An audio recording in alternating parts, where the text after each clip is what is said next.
Hello everyone, Omni Sensei here with What If I Were Reborn as a Vampire in the DC-verse? Part 5. If you enjoy this content, smash the like button. If you haven't already, subscribe to the channel. Don't forget to check out the original story linked in the description. John Harker was evolving. There were no catchy songs or brats with eternal youth to marvel at his growing power. There were no numbers going up or texts trying to explain something as fundamentally alien as the power of the blood through legible English. Yet as he remained in that bed, Killer Frost still panting in his grasp, all the while keeping him loosely in hers, John knew it was happening all the same. He might have looked stable, perhaps even peaceful, in the embrace of his newest ghoul, but his insides were quite literally melting, his muscles ripping themselves apart of their own volition, and that impossibly large pool of blood that both made and was his being depleted itself and moved about in a frenzy. Yet he did not move, did not fear.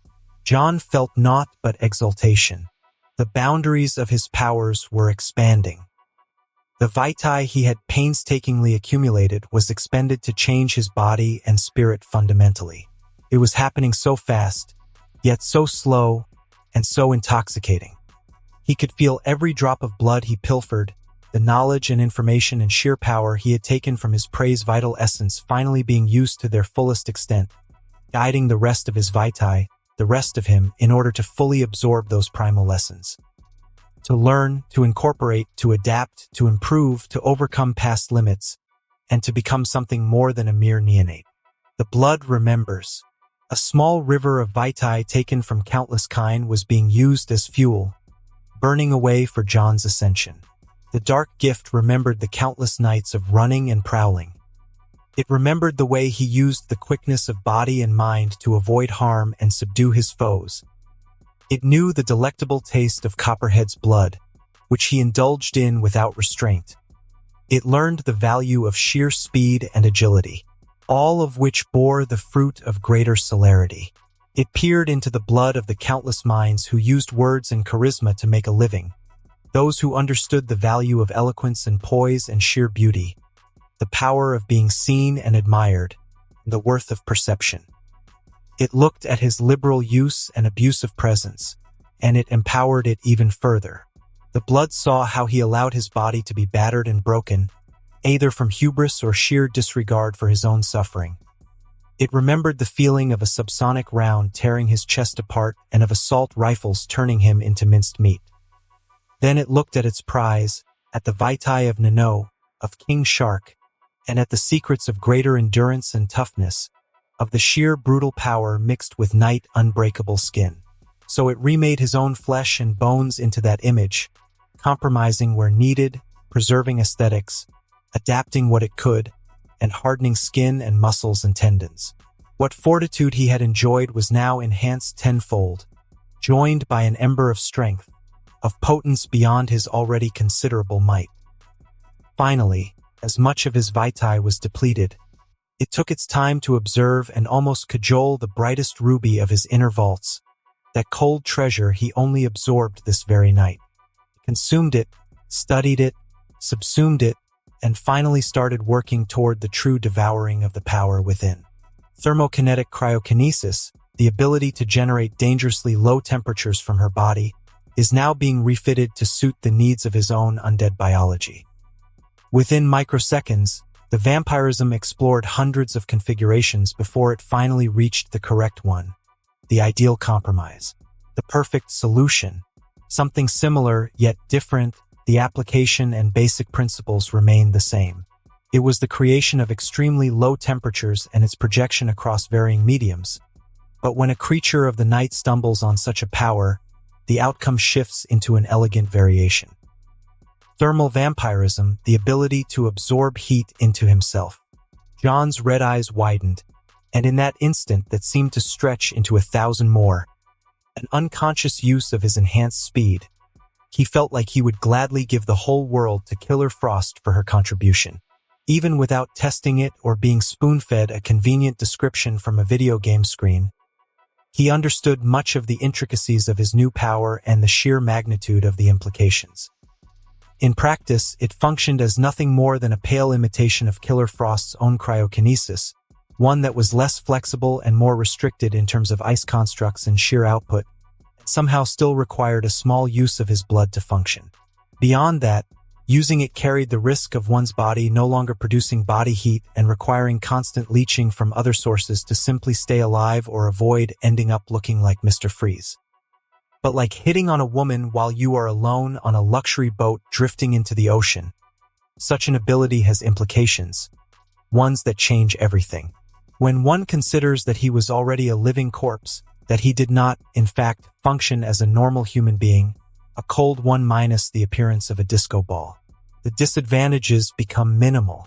Now, account for his crippling weakness and existential fear of fire.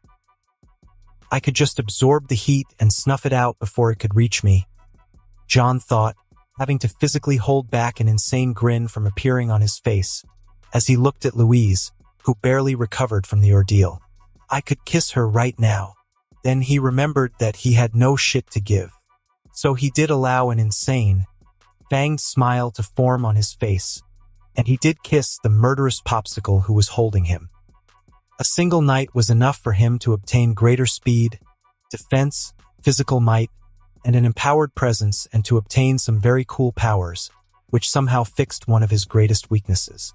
John Harker was no longer a neonate, but had finally become a true vampire. An ancilla. Killer Frost groaned and was barely able to answer the kiss. She was clearly still enjoying the afterglows of the world's most pleasurable near-death experience. He broke it with a contented sigh before she could manage to gore her lips upon his fangs, then finally allowed himself to return to the mask of humanity. His claws receded, and his fangs returned to normal proportions, and though he maintained the red eyes she seemed to like so much, he did force himself to stop focusing so much on the taste and power of her blood, lest he indulge once more. I guess asking you to come test out your powers would be in poor taste? He spoke softly and received no answer but an attempt to drag him into bed, which he allowed. Okay, I guess we can do that. Shut up, she grumbled, shifting them into a position where they could enjoy each other's non-existent body heat. If being used as a pillow was the price for overcoming the weakness to fire, for being freed from the terror of Rotrek, then that was a sacrifice he was willing to make.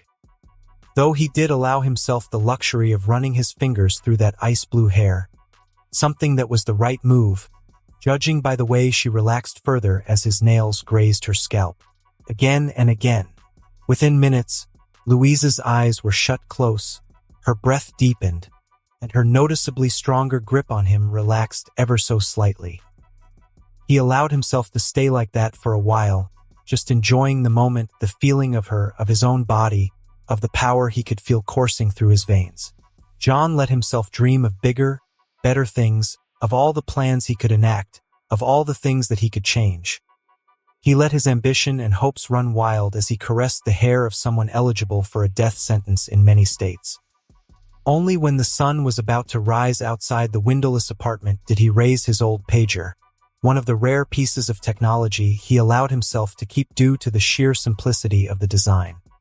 He read through Bubble's initial report on the current territories of Gotham's criminal organizations, disguised using the most basic of codes, utterly surface level and almost mundane, though he was certain a better researched one would be found on his desk as soon as the day bled into night. It was still informative. However, as he had told his first ghoul, street knowledge was better than no knowledge. Falcone held most of the city. It was clear with a single glance, from the modern docks in Port Adams to the lower half of Old Gotham, and the whole island of Tricorner on top of everything from New Gotham to Cape Carmine and Gotham Heights. Except for the financial district and the better part of downtown, along with the county and Bristol, he had a finger in every pie. Either directly or through confirmed subordinate gangs and families, the Roman ruled Gotham's underworld. He was the hegemon, one with a stupid heir to boot. Classic. The 5 families of the Cosa Nostra were an almost close second, holding Little Italy, which at this point might as well be part of Sicily, the old docks at Adams, and much of Somerset, including Morrison Harbor and Dixon Docks, which they allowed the Triads to use for a fee, though they also held everything up Otisburg to Miagani Channel, even if they couldn't really stop others from operating in that area. Then came the smaller players from the various foreign groups trying and failing to truly get a grasp on Gotham, from the Odessa gang to the Hammer and the Triads. They were smaller than even the newest boys in town but held as many grudges. Penguin was an anomaly in that he operated from the Iceberg Lounge in the safe and expensive Diamond District, one of the most select clubs in town, but he held no real territory per se, despite having a whole lot of money, men, and guns. He was known to work with anyone from the Sicilians to Falcone or even the Triads, so long as they let him use their ports to do his work, paying them with one hand, then taking twice as much back with smuggled goods. Weapons, drugs, and any illicit goods a crook could desire. Then came the Sionis crime family, or False Face Society, as their deluded role players preferred, holding the Bowery and itching to get more, despite being surrounded by bigger dogs. Black Mask had a reputation for enjoying medieval torture instruments, being as cruel to his men as he was to everyone else, having a knack for making money in all the wrong ways, and not having access to any port in Gotham. Something that made him a very upset little boy, which, for the head of a criminal organization, meant buying up a whole lot of guns from groups that he did not especially like, such as Cobblepot, or that did not especially like him, like Falcone or the Cosa Nostra. It was all so very charming. Of course, the East End was smack dab in the middle of it all, right next to Black Mask, as if bordering Park Row wasn't bad enough. At least we don't have a port, he thought, feeling the torpor getting to him as the sun went higher and higher. John did not resist it and allowed himself to sleep, holding Killer Frost tighter but knowing that after the sweet rest would come a long and busy night. 1. Ancilla, ranking below the elders but above neonates. The Ancilli sing. Ancilla are vampires who have proven themselves competent enough to survive the first centuries of unlife. The sun set on Gotham's horizon, urging the most cautious of its residents to head back home and lock their doors, mothers ushering their children inside, and working men and women leaving the workplace and returning to the sweet, familiar comfort of their houses. The city was rife with tension for anyone with soft eyes and the ability to read the goings and comings of her streets, the deals and schemes hidden within dark alleys between Gothic buildings and Art Deco wonders. Yet none of those old heads, perceptive minds, or street-smart folks could predict the awakening of a monster. One who, ironically enough, wished them no harm. John woke up right next to a cold body, which would have been rather alarming if it wasn't Killer Frost, pressing him against her just a bit too strongly for a sleeping woman, even a ghoul. She was awake. He opened his eyes and saw her looking at him, pale blue eyes watching him with a look that held 1,000 questions, 12 complaints, and absolutely no intention of getting out of bed if she could help it. Unfortunately for her, he was quite literally brimming with energy. "Hi there," he grins, breaking the silence and dashing her hopes of a lazy morning, or rather an evening. Those things tended to get weird when your cuddle buddy was a vampire. Louise only groaned in answer, pulling him closer and hiding into the crook of his neck, despite the room being almost in utter darkness, or perhaps because of it. He couldn't help but chuckle, pressing a kiss onto her cheek. He felt like he just played with 1,000 puppies, like he won the lottery thrice over and then got the number of that one cute waitress you just can't muster the courage to ask out. Like he was on top of the world. "Planning on letting me go sometimes?" he asked, playing with pale blue hair that almost looked like it was made of ice when you looked from afar. He was very glad that being healed by his blood meant going back to perfect condition, including hair and missing teeth. Losing this would have been a shame. "No," she answered with all the passion of an ice cube, her breath tickling his undead skin in a way that was biologically impossible yet factually correct. "Don't move." John really wanted to comply with her demands, truly, but there was so much work to do in so little time during nights when his duties simply could not be neglected. So, with a heavy heart, he prepared himself to refuse. "Okay," he said, pressing another kiss on her cold flesh, right on her jaw. "I guess you'll have to wait another day before we set up your new identity, payment plan, and define your duties."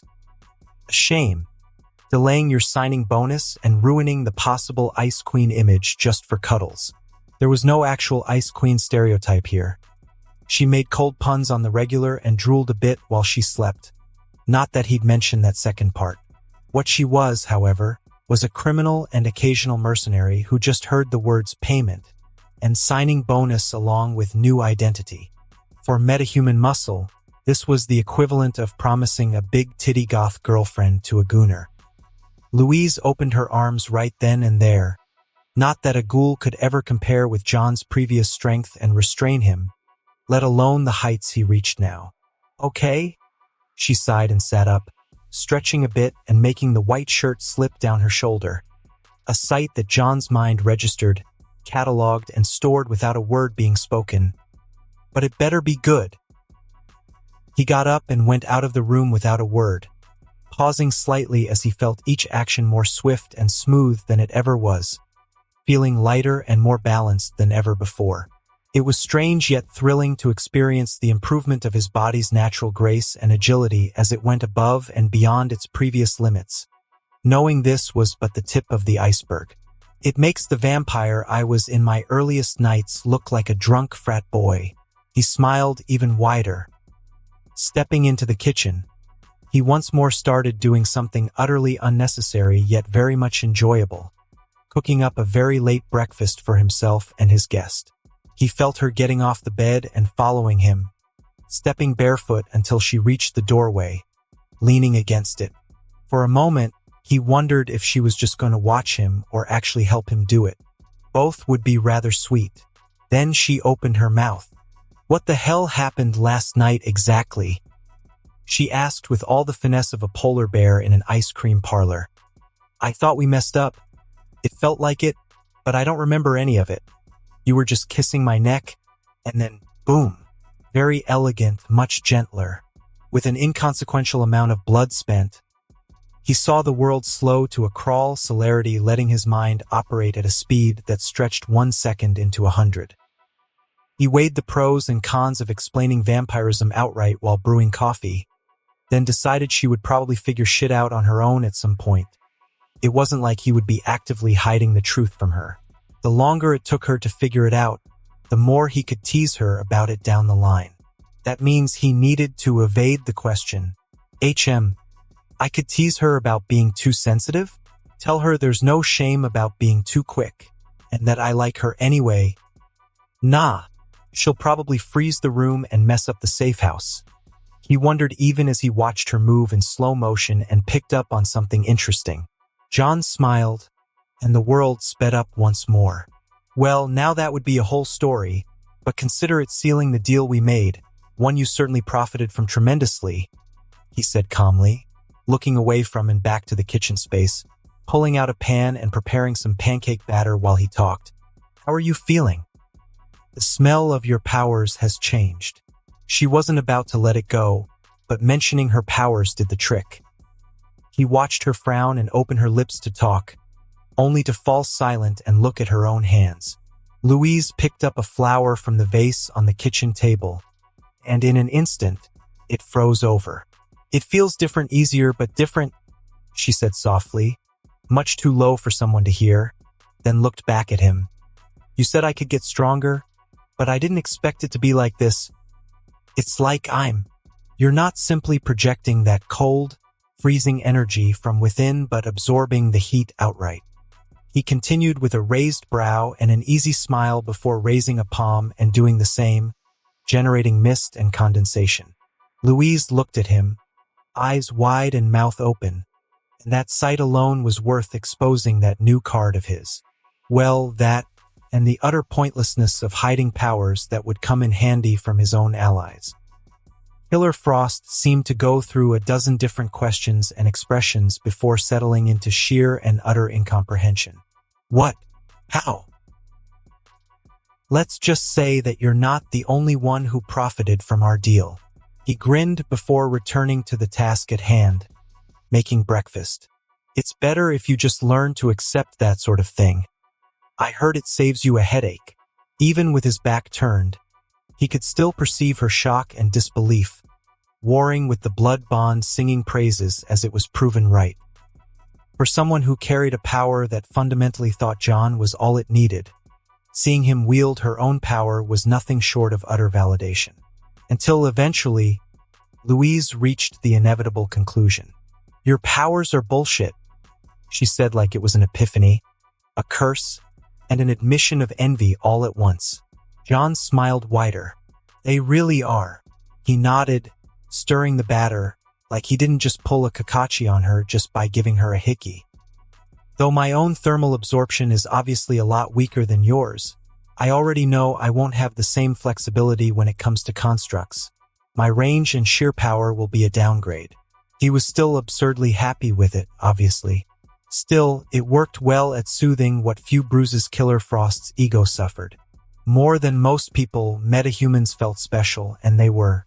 For people like them, having their abilities copied and replicated would be quite a hit. "Not to mention the years of practice you have. That's not something I can just replicate on a whim, but at least I have you around to show me the ropes," he said, turning around and grinning. "I guess I'll be in your care. I'm sure I could find a nice way to repay you." Alas, she neither blushed nor got flustered, only raising a single brow. "Ah, yes, murderous criminal doesn't make for an innocent maiden. That's my bad. The Chinese novels have once more lied to him. What an utter travesty." "Spoil sports," John huffed, rolling his eyes. Louise stayed silent for a while, only to finally find something that wasn't mind-breaking she could focus on. "Breakfast at 7 in the evening?" she asked with the same deadpan. "I got used to it. Everyone needs a break and some time doing nothing of importance, even if my schedule is a literal nightmare," he says calmly, buttering a pan and starting to cook. "It's not like I can go play around while the sun's out." And that got her attention. If she didn't realize what he was after this, then it was fully on her. John smiled lightly while cooking up the first batch of chocolate chip pancakes. It was always amusing to see how the minds of people in a world where powers and superheroes were a thing worked. When you had both Batman and Man-Bat running around, a whole slew of people getting power from birth or through some freak accident running around for decades, it stops being so crazy. And thus you end up with people who can outrun sports cars yet think the supernatural is utter bagosity and wouldn't even consider it if Casper himself were giving them a wet willy. "How come?" She leaned on the doorway, still playing with that frozen flour. John flipped the pancakes before answering. "Allergies." The very next moment, he seemingly blurred away from his position and reappeared right behind Louise, easily lifting her and then placing her on a chair just fast enough not to ruffle her too badly before dashing around the room to continue cooking, setting the table, decorating, and finishing up their breakfast. All just in time for the pancakes to be ready to serve. He sat down facing her. On the table were 2 stacks of chocolate chip pancakes, steaming mugs of black coffee, and cut and diced fruits along with a single frozen flower back in the vase. The pancakes had just enough chocolate to be tolerable for his messed-up palate, and the fruits would likewise be edible, even if they would all just be broken down and destroyed in his stomach with no benefit whatsoever.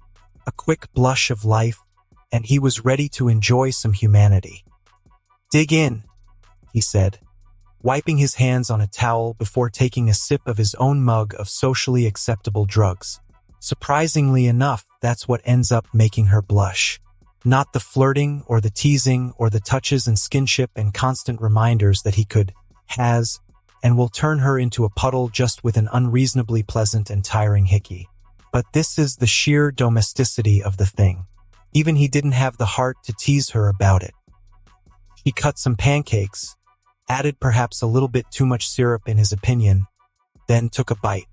"It's good," she said while chewing, eyes widening ever so slightly, then went on to eat with much more enthusiasm. John only smiled, nodding with his eyes closed. "Enjoy," he said, sipping some coffee, which sadly enough was the tastiest thing on the table for him except for Louise herself. "We have a long night ahead of us. I'll have to introduce you to the rest of my outfit. Then we'll arrange things so you can get a new identity set up. Your salary and signing bonus also need to be delivered and regularly scheduled along with housing." Louise only hums, sipping from her own cup after adding 3 whole sugars. Utter madness. Wow, I guess you're taking things seriously, she grinned. I'm cool with that. Am I supposed to call you boss now? Probably did sound pretty serious. Being a metahuman criminal who didn't have her own operation was like being part of the gig economy. A freelancer wouldn't expect this kind of support, especially in an industry where ending up with a microbomb in your neck isn't the worst outcome. You can call me whatever you want, John snorted before shaking his head. And this is just the bare minimum. You'll be allowed a few more days without heavy duties to get used to your new job before we include you in our regular workflow. You'll most likely end up serving as a rapid response shock unit for threats our regular personnel cannot handle while going out for regular raids when possible. Same arrangement as Copperhead, though he had a feeling Louise would be less enthused by quiet elimination and more prepared to go in guns and powers blazing. Both are useful, and once his blood finished tuning her up, she'd be able to handle things going south. What about the bat? She asked a solid question. He can't be too happy with you and your little friends running around his backyard, and he sure as hell won't like seeing me again, unless it's inside a jail cell. Her encounter with the caped vigilante did teach her some caution. Good question, he praised, before pointing at her with his fork. He's way too good not to be aware of our operation. The bat probably already has a well-furnished folder on me and my people. But since he has yet to approach us, we can only assume he snooped around and decided we were not an immediate issue. Killer Frost snorted. Immediate's doing the heavy lifting here, she said drily, and he nodded. There was no denying that fact. It is. There simply isn't a world where he and I can just pleasantly ignore each other. Confrontation is inevitable, John said with a small frown, biting a piece of apple that just didn't taste the way it should. We're doing all we can to delay and minimize the chances of it happening, of course. We don't do patrols with our more sensitive personnel. That's something only the above-board security company does. Honest civilians with paperwork, he can't just go around interrogating. Why not? She asked, which was a fair question. She was a criminal, and those people had a healthy and intense fear of the dark night. But in this case, it just wasn't needed. Now it would be different if Batman were some asshole, but despite the multiple character deconstructions, live-action interpretations, and grimdark fantasies, he simply wasn't. John was simply too paranoid to rely on the massive info he had from comics, so he did all he could to keep a careful but not too obtrusive eye on the Bat and the man behind the cowl, to study his character and actions as much as he could. Without meeting the man outright, that is, he always makes sure to have Harker and Wayne a solid distance from each other despite both having an interest in charities, and the temptations of trying to secure some more funding from the Thomas and Martha Wayne Foundation to ease the burden on his coffers. Not until I can daywalk, have an excuse to eat some garlic breadsticks in front of him, preferably while crossing running water and going somewhere uninvited. Paranoia wasn't bad if people really were out to get you. As for Batman, he simply was not the brutal, heartless prick he knew he could have been, given that he was a billionaire who dressed as a bat to beat up the poor and mentally ill. The worst thing Bruce Wayne did was subject him to a viewing of the clumsiest pole dance right into the Iceberg Lounge. The whole thing on TV, of course. He'll never be able to look at cream cakes the same way. Because it's Batman, John said bluntly. She didn't look too convinced. What about the rest of your crew? I can't be the only one with legal trouble. She pressed on, frowning a bit. You're not, but Copperhead prefers discreet attacks on her chosen targets, taking them down silently and looting all she can before tipping the police, he said calmly, sipping some bitter goodness. And even then, none of us have used lethal force so far, which is the main deal breaker for him. Anything else, he could tolerate with varying amounts of bullshit. Louise just hummed once more, picking up a slice of apple and eating it without grimacing, like someone who could actually taste proper food normally. Just trust me on this. If anything happens, I'll be the one who settles things with him. He's troublesome, John said firmly, which appeared to do the trick, though it might have something to do with the small amount of presence He felt being used since he woke up. But I'm something of a troublesome guy myself. Glad you're self-aware, she smirks. But he doesn't answer directly. Too busy trying one more time to flip that mental switch that would stop him from oozing supernatural charm. To little effect. It wasn't consuming blood. Nor was it actively influencing Louise's emotional state like he usually does when manipulating people into having a certain impression or state of mind or trying to get addicts clean. It was more similar to the trick he pulls to scare his enemies or when strolling around the neighborhoods as Johnny Blue Eyes, an enhancement of his own traits and grace, bringing about a mild sense of awe in the observers. A familiar boost through presence that was more subtle than the other tools in his repertoire and one he used often in the past. Only now, it was part of his baseline. He wasn't sure how he felt about it. The inability to stop a certain ability from working had always been a nightmare scenario for him, but this wasn't much different from the greater grace and balance he experienced before. I'll just wait and see, he decided, as if he currently had any other choice. The two of them finished what was left of their breakfast in silence, John pausing to send a single message on his pager as he got up to do the dishes the proper way, by cheating with super speed. Only for Louise to follow him and stand right next to him. I wash you dry, she said simply, and he saw no reason to object, though he didn't think she was the type who'd help with small chores. It was a minor but pleasant enough surprise. They finished after a short while, though it could have gone much faster if he used some of his celerity. Sometimes taking things slow was better. It was a known flaw of enhanced speed to make its user impatient and frustrated by the slowness of the normal world. Developing an addiction to seeing the world in slow motion combined with the feeling of power that comes with finishing everything quickly would be far from ideal, to say the least. Just as they finished up, his pager beeped. Reading the message, John smiled at Louise. Reginald will come to pick us up soon. We should shower and get dressed, he said, going to the bathroom to wash up quickly. I won't take long. He would have liked to try and turn this into something more pleasant than scrubbing and washing himself with celerity, but their ride was literally less than 15 minutes away. He finished in a single one, stepping out of the shower wrapped in a towel before she could even reach the door. He was happy to see her surprise mixed with the slightest bit of disappointment. You have exactly 7 minutes, he says calmly while drying his hair, to which she quirked a brow. 20, she said coolly. 10 and we'd be late. He lied like a liar. 15, that would be fashionably late, she said, closing the door, and soon the sound of water hitting the floor indicated the discussion was over. John smiled with a feeling of victory, messaging Bubbles once more. Grab yourself a coffee. We'll probably be a couple minutes late. Because he wasn't an idiot, 15 minutes really meant 20 at best. Sure, boss. Might get the snaky lady to relax. He read Reginald's answer and smiled wryly. Copperhead and Killer Frost in one car. What could go wrong? He put on a simple shirt, comfortable dress pants, and one of his regular leather jackets and then simply waited for his newest ghoul to finish cleaning up. It did end up taking her exactly 18 minutes, which he could have spent going back and forth from the Harker Foundation offices dozens of times with minutes to spare. Alas, this was the trouble of new talent acquisition, having to pace himself for the newbie. I feel like you just thought of something rude, she told him, wrapped in a single large cotton towel, walking around with the ease of someone who knew she looked good and stopped caring much about it. He ignored her words. There wasn't really a good answer to that until his pager beeped once more. Seems like our ride is here.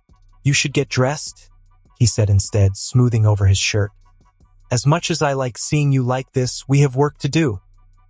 He was once more surprised by how few shits Louise had to give when she simply let the towel fall down and rummaged through the closet for suitable clothes. It contained all manners of clothing, from changes of his own usual garbs to miscellaneous formal and informal clothes for both men and women of varying sizes. She eventually settled on a small dark blue jacket over a black tank top and black leggings, with a pair of work boots that looked just nice enough to be more a fashion statement than a professional one. John did not look away for 1 second. The Council of Men would approve. They came down from the safe house/apartment building and climbed down the stairs to see a model of a black Lincoln John was very familiar with and a suited-up former crackhead leaning against a BlackBerry, typing something. "Evening, boss," Reginald said, typing some more before shutting down the device and smiling like a man who finally got more than 3 hours of sleep, then turned to Louise, who still looked right back at him with a cool expression, but it didn't faze him. "TSK, you sure took your time. Had fun with your lady friend." The perks of having a vampire for a boss and a poison enthusiast former assassin for a coworker, the man could talk shit in front of monsters and metahumans alike. "You could say that," John chuckled. Cooking up breakfast and cleaning the dishes wasn't exactly what Bubbles was talking about, but it had been fun in a way. It probably said much about the kind of life he lived. That common chores felt like a welcome change of pace. "Louise, this is Reginald Cousin, first of my retainers and greatest hustler this side of the country. He's also the poor sod in charge of dealing with my paperwork and steers the ship while I'm napping." "So he's your secretary?" she said coolly, arms crossed. "Hey, I ain't no secretary. I'm the boss's consigliere, practically his right-hand man." Bubbles, of course, took exception, frowning, but she didn't even really look at him. "I always saw it more like as being the unofficial COO of the Harker Foundation, who also doubles as my guy on the chair. But yeah, consigliere works. Even if it makes us look like the bad guys," John said, looking at the two of them, taking a note to step in if their interactions don't improve after some time passed. "Bubbles, I already told you all about her, but this is Killer Frost," she interrupted him. The temperature suddenly dropped, even for a night in Gotham, until Reginald's breath became visible and his high-end suit and coat were no longer enough to keep him warm. Bubbles' frown deepened, but this time accompanied by a nervous twitch of the lip, his posture shifting a bit as he tried and failed to figure out what to do with himself, before sighing deeply. "Quit bullying the man, Louise," John said in an even tone. "You can all figure out the pecking order later." Because that's what it was. The new ghoul showing the old one that seniority didn't mean superiority. Copperhead had acted much the same back then. "Why is it always the scary gals with you, boss?" he grumbled, shaking his head. He too knew exactly what was happening and felt no more thrilled this time around. Immediately, the cold rescinded as Louise smiled with a measure of satisfaction. Again, pecking order. Bubbles opened the car door for them, and John got in to find himself sitting right next to Larissa, Killer Frost joining in the back right after despite seeing the other woman and not caring one bit about the slightly cramped space. Bubbles closed the door behind them, then went to the driver's seat, and John would have reminisced about the good old days when Reginald would chauffeur him around every night before his duties grew above and beyond what either of them expected. However, he was a bit too busy figuring out how he should play this. His other two ghouls on each side of him, both attractive women, both very deadly, none too thrilled to see the other. Bubbles' smirk on the rearview mirror was looking rather annoying. He should have let Killer Frost bully him more. "Larissa, this is Louise Lincoln, also known as the Killer Frost." He settled for a simple introduction, then turned to look at the very much calmer addition to his retinue. "I told you about Copperhead. She's been our single enhanced unit during the day for months and has performed admirably. Just don't mess around with her claws. The poisons are simply deadly." He would have provided a similar amount of praise to Louise, but simply introducing her as the Killer Frost was badass enough for her not to mind it. It worked, technically. Instead of cooling down the car until it was frozen and ruined, Louise knew better. She just went and sprawled herself over him halfway, playing with his hair as he did hers last night. "It's cramped," she said plainly. Larissa looked at the newcomer with a poker face, not rising to the almost juvenile taunt. Though she did grab his hand, firmly, her claws retracted a bit to allow such action. "The two of you will be working closely in the future. I expect you to get along. I will be most displeased if a lack of cooperation leads to failure, he said calmly but firmly, looking at Killer Frost mostly. And I won't care whose fault it is, understood? It worked as well as it possibly could, which was honestly all he could ask for, and that was with the blood bond giving him a lot of leeway and his new permanent presence helping smooth things over. Even then, they weren't exactly thrilled. Nor were they suggesting a threesome, which means the old tales have lied to him. If he couldn't rely on fanfiction and light novel tropes, then what could he trust? There was only so much betrayal he or Polly could take. With that matter settled, a mildly impressed, partly scared Bubbles extended a file from his place on the driver's seat. The more thorough exposé of the current situation. We still haven't finished setting up the new surveillance network in enemy territory, and we didn't approach information brokers yet. Those rats would love to sell their clients in times like this, and it's better to do it only when we're ready for the shitstorm, Bubbles says. But it's still pretty darn thorough, if I might say so. There was intel about each big player and multiple smaller ones. Estimate of personnel, vague estimate of their financial capabilities, their known lieutenants, notable subordinates, known associates and alliances, territory, and basic personality profile. Some had more info than others, but it was much better than what he got sent last night. John read through it and wasn't sure whether he should be pleased by the competence of his people or displeased that everything was so utterly troublesome. He sighed deeply. That bad? Killer Frost asked, still playing with his hair, though Copperhead only snorted. She obviously had read the report before and probably had a few opinions on how to manage things. Yes, that bad, he spoke calmly, his eyes running through the document. We're essentially surrounded by well-fed mutts looking to make their pack a little bigger, round up some more turf, or just settle grudge with the dog next door. Sue Gotham? Killer Frost said with a titled head. He paused before nodding. Yeah, he said, the smallest smile fighting to appear on his face. Gotham. At least, there was no major breakout in the Loon House, just organized pricks looking to make life difficult for everyone. We've got Black Mask right next door in the Bowery, he explained. The Sionis crime family, because I sure as hell won't call them the False Face Society, are one of the smallest players in the big table, all things considered, though they make up for it in aggression and expansion. She leaned her head to look at the paper and quickly read the estimates before whistling.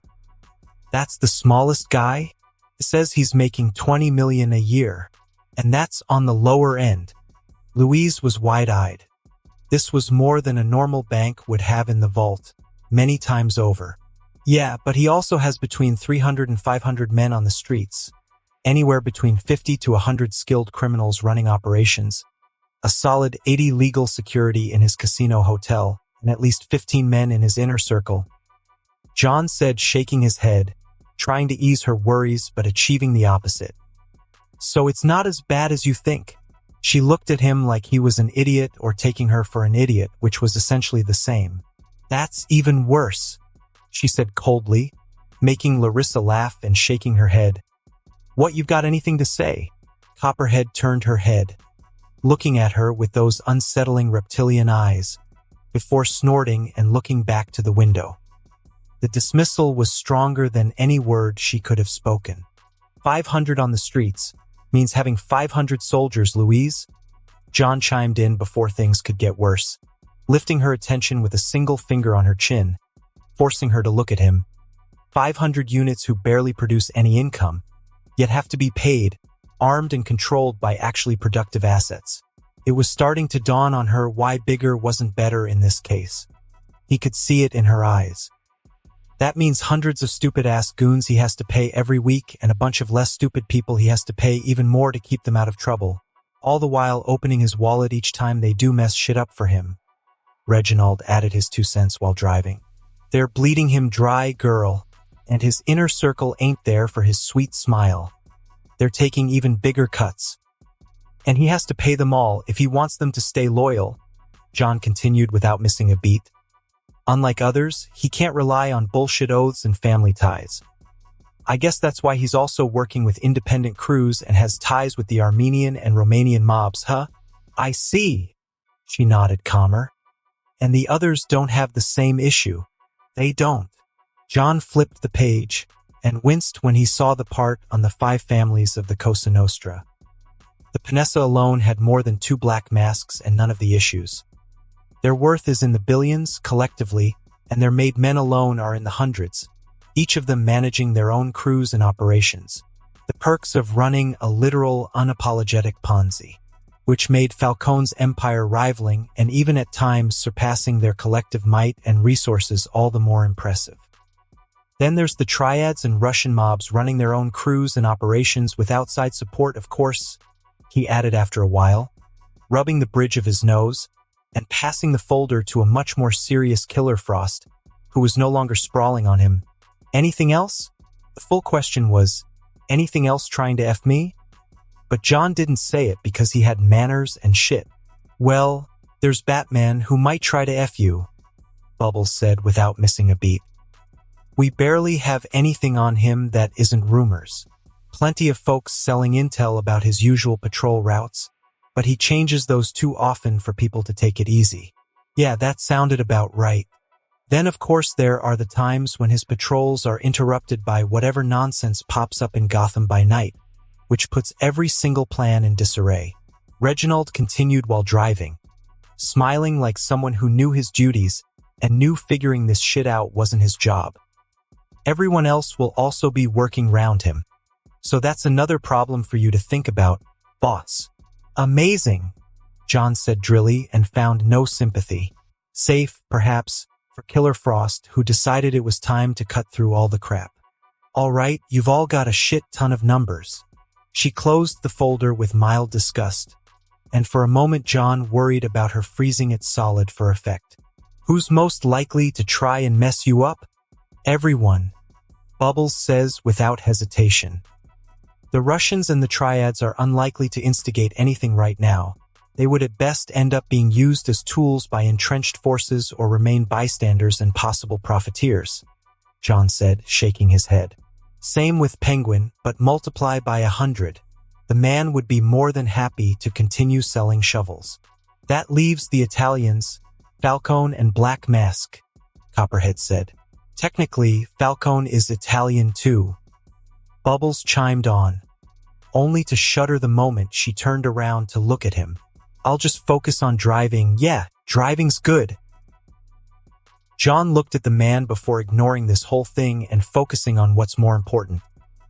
Falcone's unlikely to make the first move. He already has everything he could want. The biggest dog doesn't need to fight for scraps. It would just mean risking injury for little gain. He might not start, but you cannot be certain of how he'll react when the blood starts spilling, Larissa said calmly, looking at him, which had no business sounding so attractive when it involved a large criminal organization causing him trouble. Then the mafioso or Black Mask, Killer Frost said with a small smile.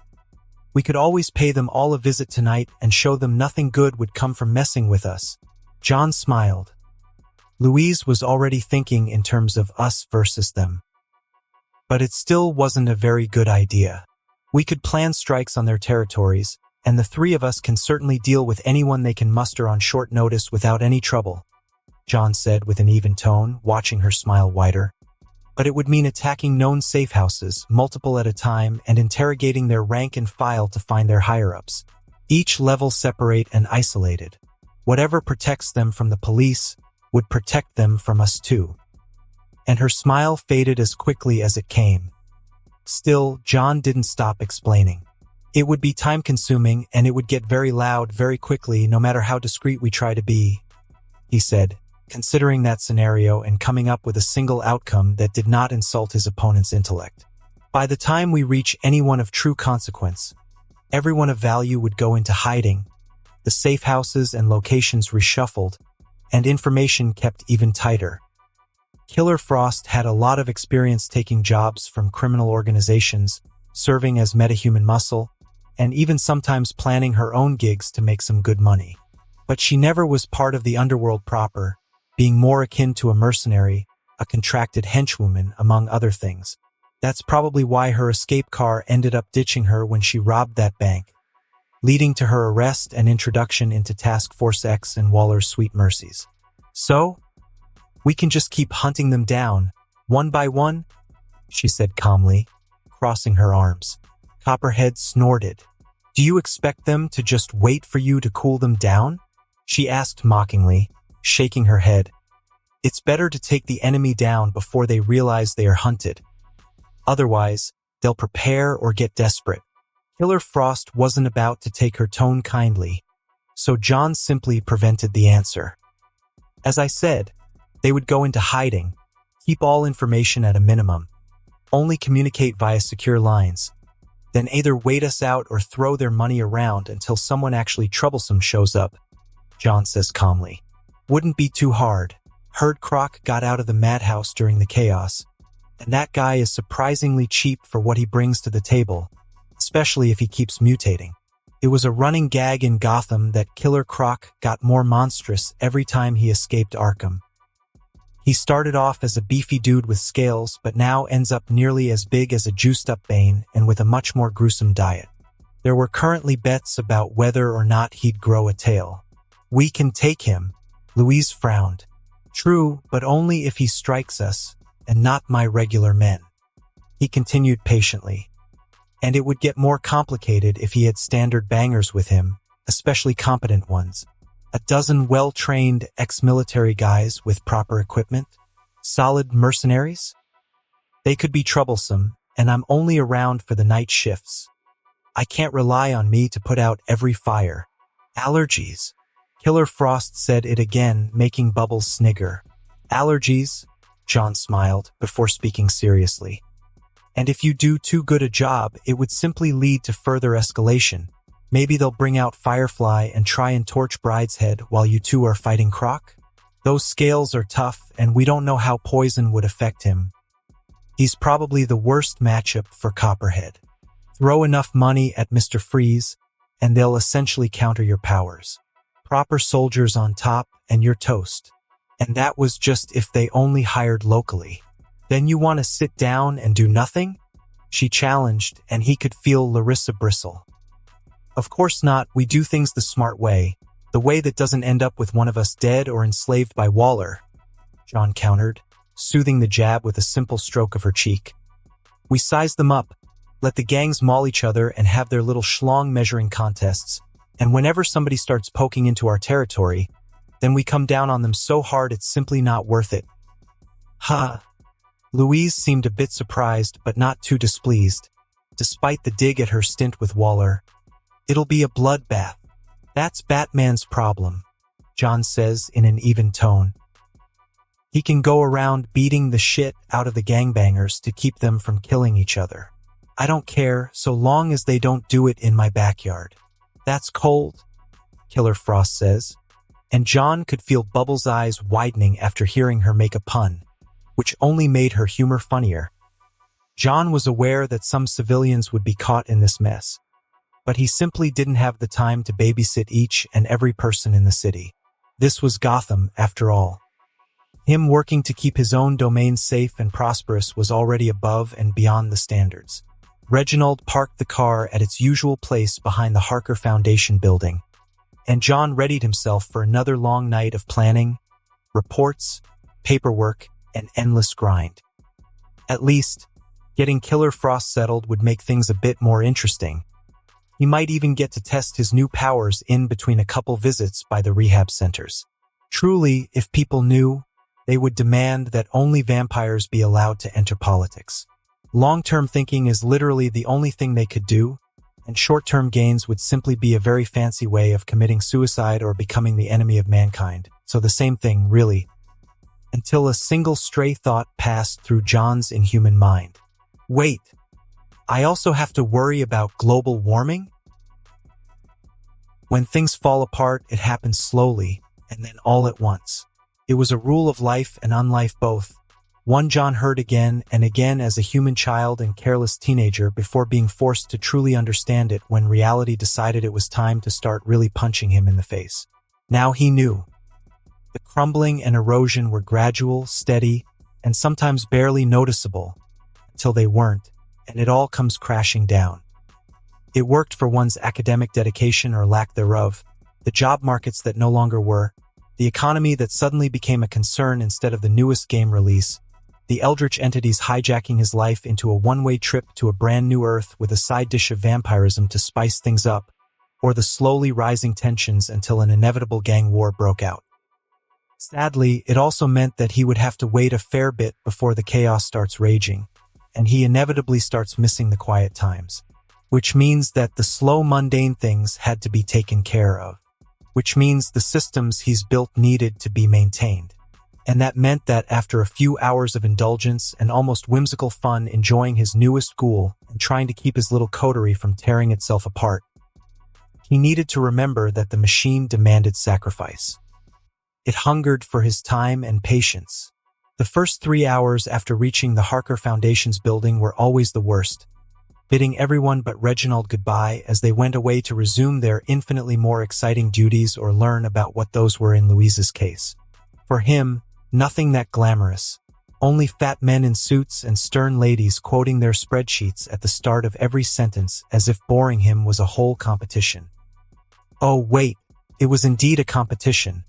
One where the kind he didn't bother ghouling thought they could one-up each other to earn his favors and the friendship of his wallet. Wonderful. We can't just increase funding for Area 16 on a whim. Everything but the emergency funds have already been allocated 2 months ago, and we can't touch this for anything above a code orange per official policy.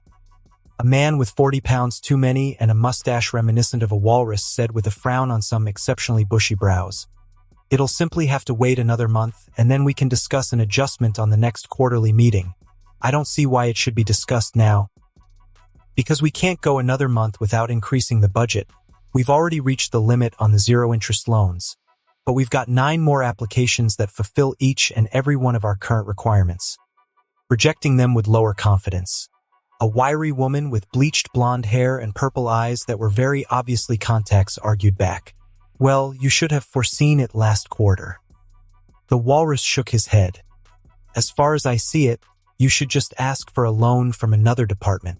From the way contacts bristled and stopped herself from glancing at the head of the table, this was one of those things they saw as a humiliation and a loss in office politics.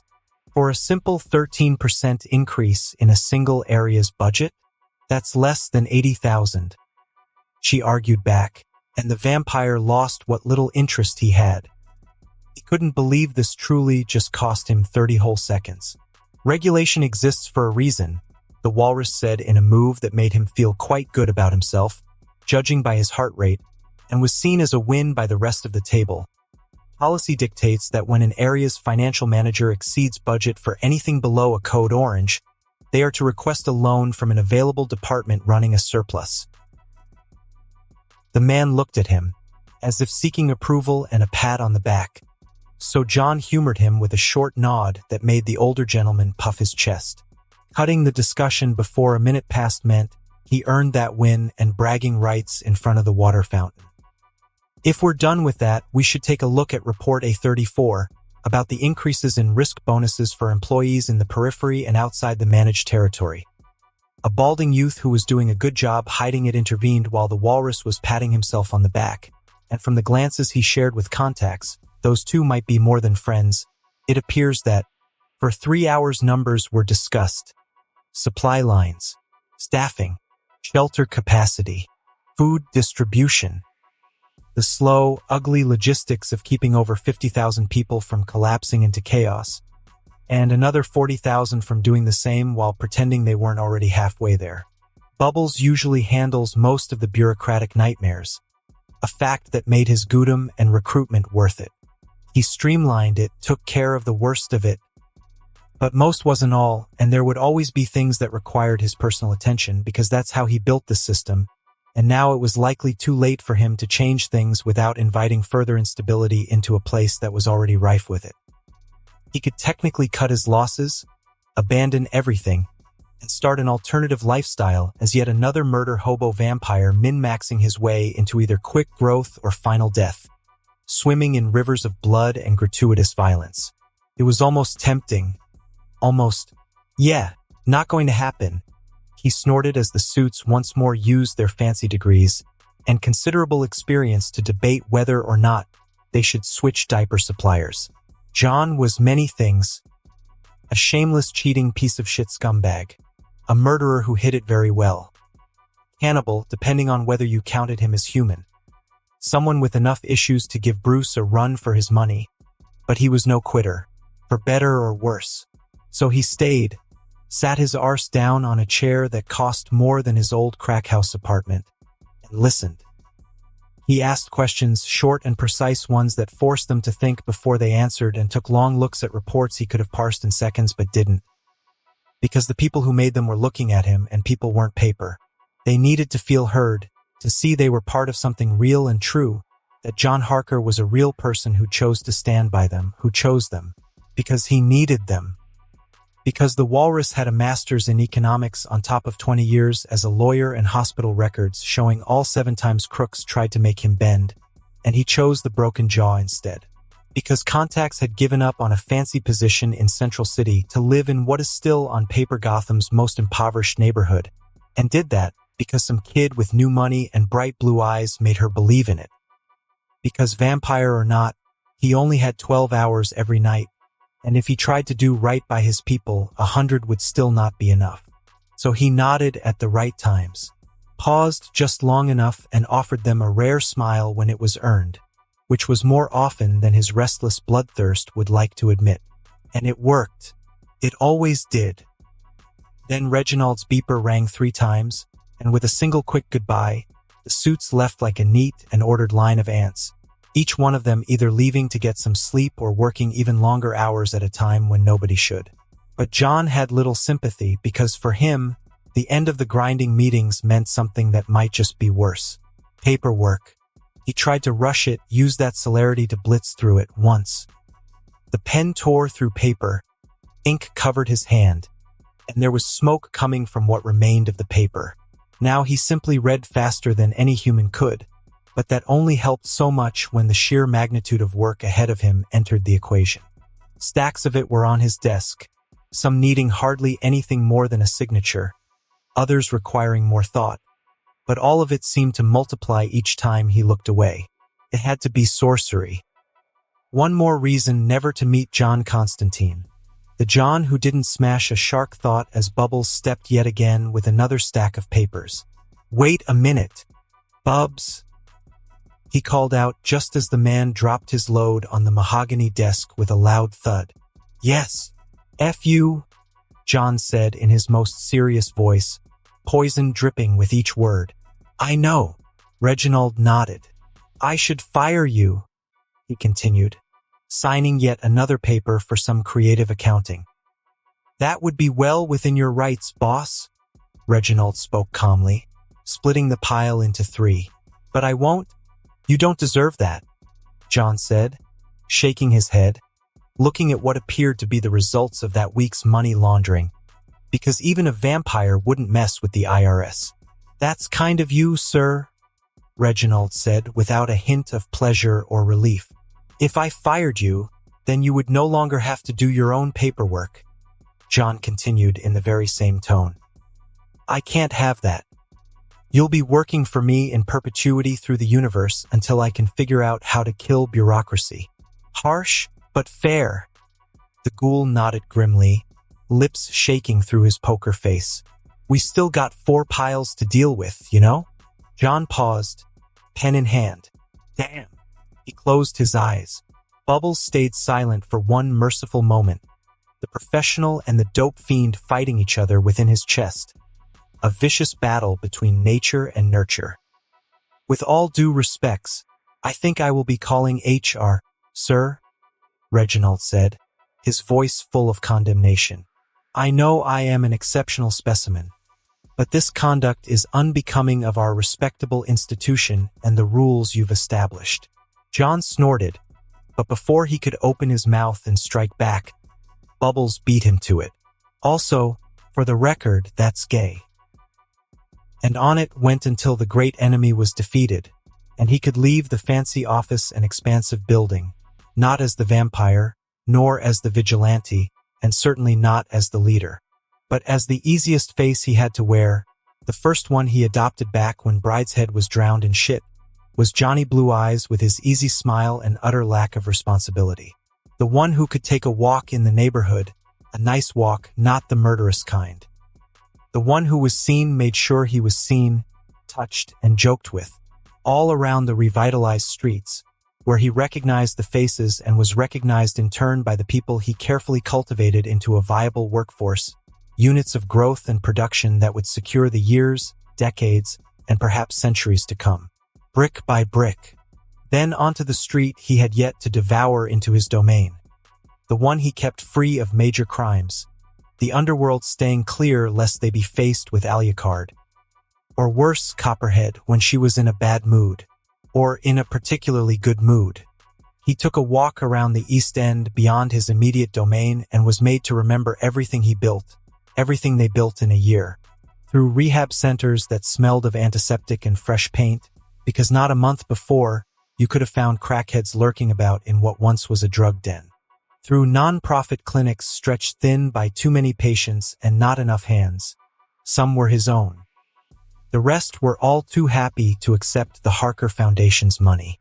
Through community halls filled with folding chairs, disgusting coffee, and people who had run out of better options or any other option beyond crime and prostitution.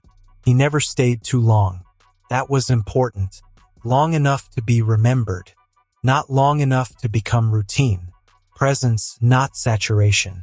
If he became expected, he lost value.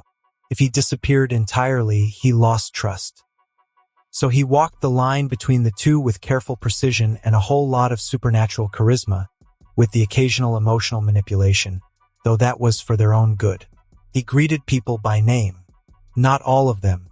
There were too many people and too many new heads each time he passed by a single facility, but enough that it felt like all of them. Enough that word could spread, filling in the gaps his memory left open. A man who remembered you felt different, felt personal, felt real. More real than the ghosts of Thomas and Martha Wayne or Bruce, who just couldn't handle being seen as too much of a good person. The rich fool was simply a much better cover, apparently. Until their time ran out, or his social battery did, because as amusing as it was to cultivate his reputation and secure his grasp over his greater domain, as pleasant as it felt to offer months of progress to someone with nothing but a fraction of his attention and a single push into their hearts and minds, it was still work. And there was always a limit to how much work someone could take, especially when you cannot drown your brain in alcohol and coffee while pulling boring all-nighters. In such times, there is only one correct decision to be made. Disappearing off to a random warehouse that once belonged to an early 20th century teapot maker in order to test out new abilities and enhance powers with all the enthusiasm of a 12-year-old child in a candy store. Sure, John did technically own the warehouse under a company held by a trustee, so it wasn't that random, and he did send 10 men to scour it for surveillance devices, promising them a 10 grand bonus if they actually caught a bug or wire, because Batman was a thing and he wasn't taking any chances. Still, it was the principle of the matter. Using warehouses to get the hand of incredible powers was a man's romance. First things first, gotta measure the limits of the body, John thought, stretching a bit as he set up the stopwatch right in front of the 100-meter makeshift track he had prepared, his finger on the button. The moment he pressed it, he pushed the ground with all his strength, breaking concrete and damaging his boots as he was sent forward like a humanoid cannonball. His perception and thinking speed adjusted nearly instantly to the change in velocity, for celerity was a pathway to many abilities that allowed you not to get plastered into a wall because you dashed too quickly. John wasn't moving even remotely fast enough to create a sonic boom, but it sure felt that way as his body was plowing through air, a sharp whoosh filling his ears, his limbs and clothes causing turbulence and causing a gust of wind and disturbed airflows. Then it stopped, just as he reached the finish line and clicked on the reinforced steel stopwatch once more, only for the momentum to carry him forward for another 30 meters despite celerity being bullshit and breaking multiple laws of physics. He had kicked enough dust to seriously inconvenience him if he actually needed to breathe, but it didn't stop him from seeing the number clearly. 1.504 seconds to finish 100 meters, so 66.7 meters per second in a sprint. Some quick math converted it to more understandable figures, because the metric system was glorious like that. He was moving at 240 kilometers per hour in a single burst. That wasn't as fast as a speeding bullet, nor was he as strong as a locomotive, but he was now officially fast enough to race a train. That's almost double my old top speed. John couldn't help but grin at that, only to repeat the same sprint over and over again, shedding microseconds as he started figuring out how to shift his posture to increase velocity and how to properly step into the increasingly shattered ground to run at these speeds. Slowly improving until he was satisfied enough to move on to the weights, a less useful metric since he didn't often have to actually lift or push objects, nor could he get an accurate estimate without spending millions on equipment he simply couldn't justify getting without alerting anyone paying attention to these things. And people most definitely were paying attention. In a world where people regularly attained in human might, there simply was no way the various think tanks, geniuses, and organizations didn't have full lists of suspicious spending behavior with automated warning systems and tracking protocols. It wasn't paranoia when people were indeed out to get you. Still, John figured out he could in fact lift a heavy truck with only mild difficulty, outside of balancing an object that simply wasn't meant to be lifted by a human's grubby mitts. Tactile telekinesis is bullshit, he thought as he heard and felt the vibration of 100 grand's worth of utility truck braking as he deadlifted it, teeth gritting despite feeling quite good about himself in that one moment, before it cracked again and he hurriedly put down the doubtlessly ruined machine. He didn't sweat, though his clothes were now stained with grime. That first part was mostly because he couldn't unless he really wanted to and spent actual blood for it. Still, it did make him feel a lot cooler about it. Not going to be deadlifting trucks from now on, he decided, moving on to less pleasant tests, letting the mask of humanity leave his hands, nails growing longer into vampiric claws, only for him to grab his own forearm and start pressing harder and harder, trying to see what happens when an unstoppable force meets an immovable object, only to come to the only viable conclusion and surrender. So my strength and resistance are about evenly matched, huh? He concluded from the failed attempt at self-harm, though he did try a couple slashes at his wrists just to be safe, his fortitude still in full effect. It was all in vain. King Shark's contribution to his growth was outstanding. Maybe I should set up a TV in his cell as a thank you? Being a quadruple amputee doesn't mean he can't enjoy some good old cartoons, John thought before deciding it was indeed a good idea. Truly, he was a good person. He quickly forgot about the humanoid man eating fish when it was time for the truly fun stuff. It was a strange feeling, having access to an ability that was so visibly impressive, so foreign from his own vampirism yet tied to it all the same. With a mere thought and some resistance from the lack of practice, he reached into that switch in his mind and strained a muscle that did not exist. He could feel the temperature more acutely, the heat stored in everything from the ruined truck to the hot trails of his sprint and his body producing nothing, not even the slightest warmth without the blush of life. Focusing on those sensing, he simply pulled, channeling the heat away from the air before his hand, absorbing it into the thermal black hole that was his body in this state, and watched the air misting and cooling rapidly. Not good enough, John thought with a frown. This was nothing but a party trick. Focusing even more on that action, he stopped trying to pull the heat and started actively draining it, like he would drain a blood doll of her essence. The range expanded, and so did the effect, condensation forming then freezing in place, the ground getting damp then freezing on the surface. John touched a wall and watched as it was rapidly covered in a thin sheet of ice. If it were a warm body, a single touch would be enough to hurt them badly, or even kill them, if they weren't wearing a thermo-resistant reinforced Kevlar and bullshit tech suit or were a superhuman who could take intense temperatures. Still, he had ice power. Just as I thought. John was smiling even as he dissected his new ability for weakness. It's not even remotely close to what Killer Frost can do. The range is much shorter, and I need to practice more before I can use it in a combat situation without wasting seconds to focus. Ice constructs are also pretty much beyond me unless employing a power that was until now only good for less nasty blood drinking. He produced a thick stream of blood from his palm, focusing it into a floating sphere only to shape it into a spike, marveling at the increased versatility of this ability. It was, however, simply a spike of blood that required his focus not to fall down on the floor. Liquid and nearly harmless, John smiled, then pulled the heat away from the blood, freezing it solid, yet still keeping it afloat. With a mental push, it was sent hurling toward the back of the ruined truck, piercing through the metal despite much of the blood ice shattering on impact.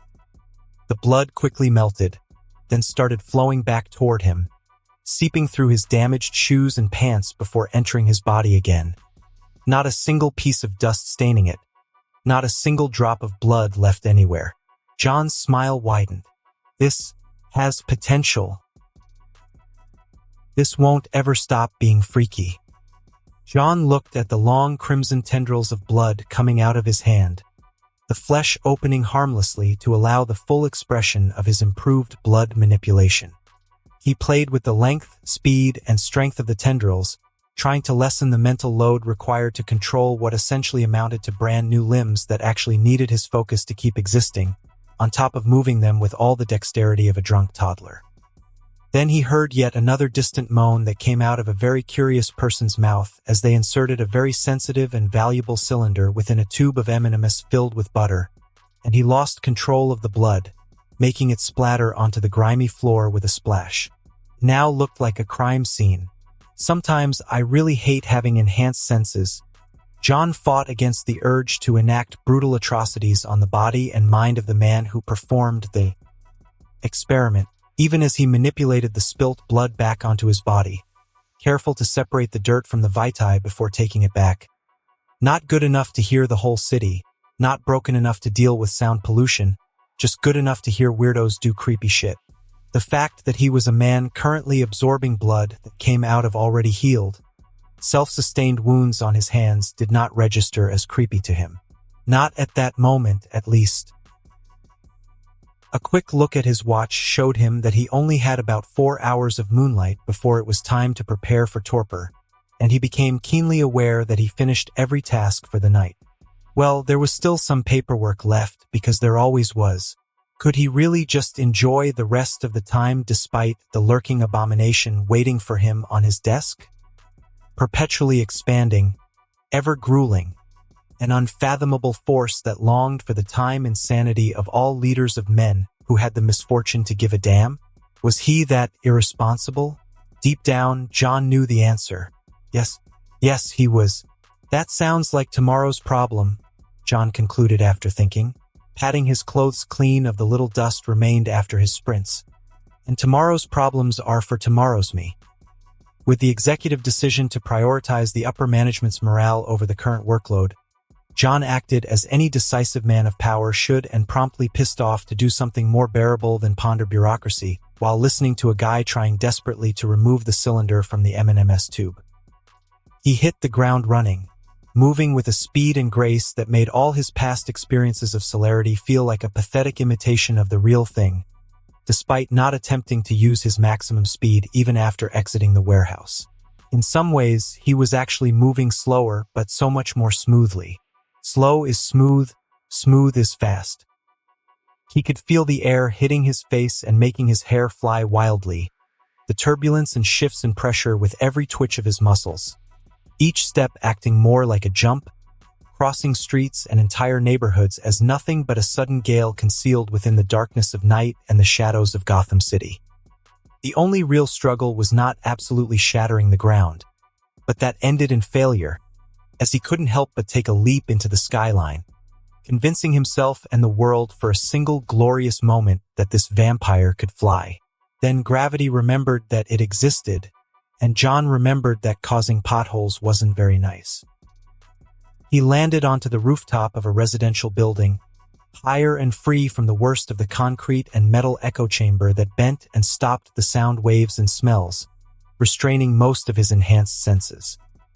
It was something of a hard decision, choosing whether to stay down and endure the laws of physics chaining his observation or going onto the rooftop where he could see and hear unrestrained, but at the cost of sharing the same path as the bat and whatever little helpers he had at the moment. Only Robin, if the word on the streets was right, Batgirl had stopped appearing long ago. John was keenly aware of the implications. He dashed under a water tank, letting his even greater grace and balance carry his body while he jumped to avoid causing undue damage to some poor sod's apartment, contorting and then landing back on his feet. It's like I drank Catwoman's blood, with a bit of Spidey sprinkled in. He smiled, despite the impossibility of obtaining the latter's vitae. Though if he had woken up in that particular death world, he knew it would be one of the easiest things to obtain. That boy simply loved letting people beat him until near death.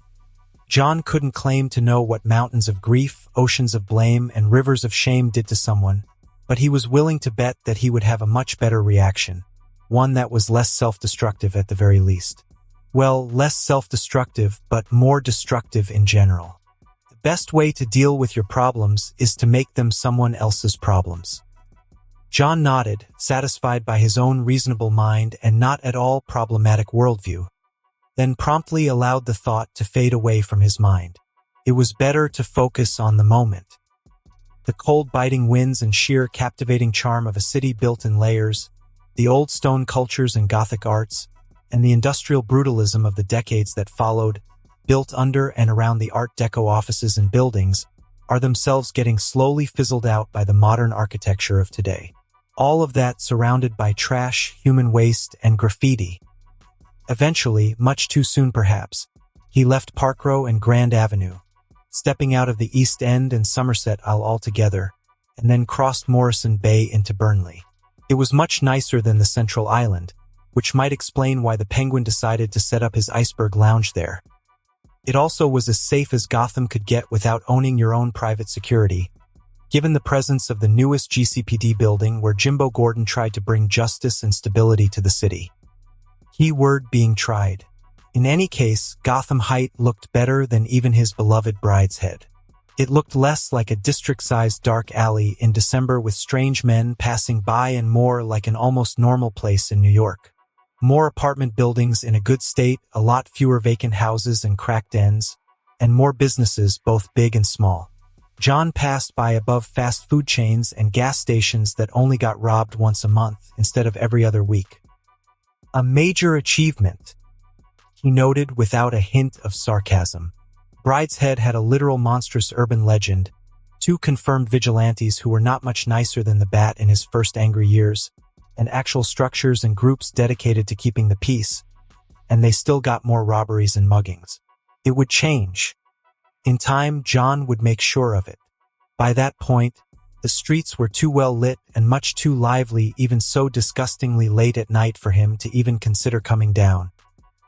He was confined to the roofs whether he liked it or not unless he was willing to stop blitzing around. He wasn't, but it wasn't much of a problem. A minute later, he was already casually scaling an apartment complex in one of the nicest parts of Gotham Heights, making full use of his powers to jump up to the 5th floor and making it look like he was walking there. John looked at the closed and locked window, but instead of forcing it open like a crass bastard, he simply made a small wound open on his finger with a single thought, a tendril of blood flowing out and through the cracks of the window, unlocking it before retracting. Does this qualify as a hentai protagonist's powers? John paused right before opening the window. Wait, with presence and dominate, don't I have the full package? Wisely deciding that wondering whether he was meant to abandon all ambitions and start living out a pornographic fantasy was neither productive nor healthy, he put yet another intrusive thought out of his head. Screw you, Slanish.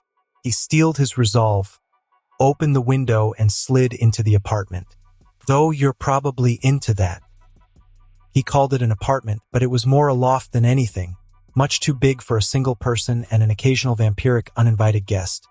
Furnished tastefully with the content of a magazine, items bought from a 3am telemarketing program, and the thrown-about clothes and more or less dirty laundry of someone who had no shit left to give. With a single cursory look, he spied the outfits for an entire week.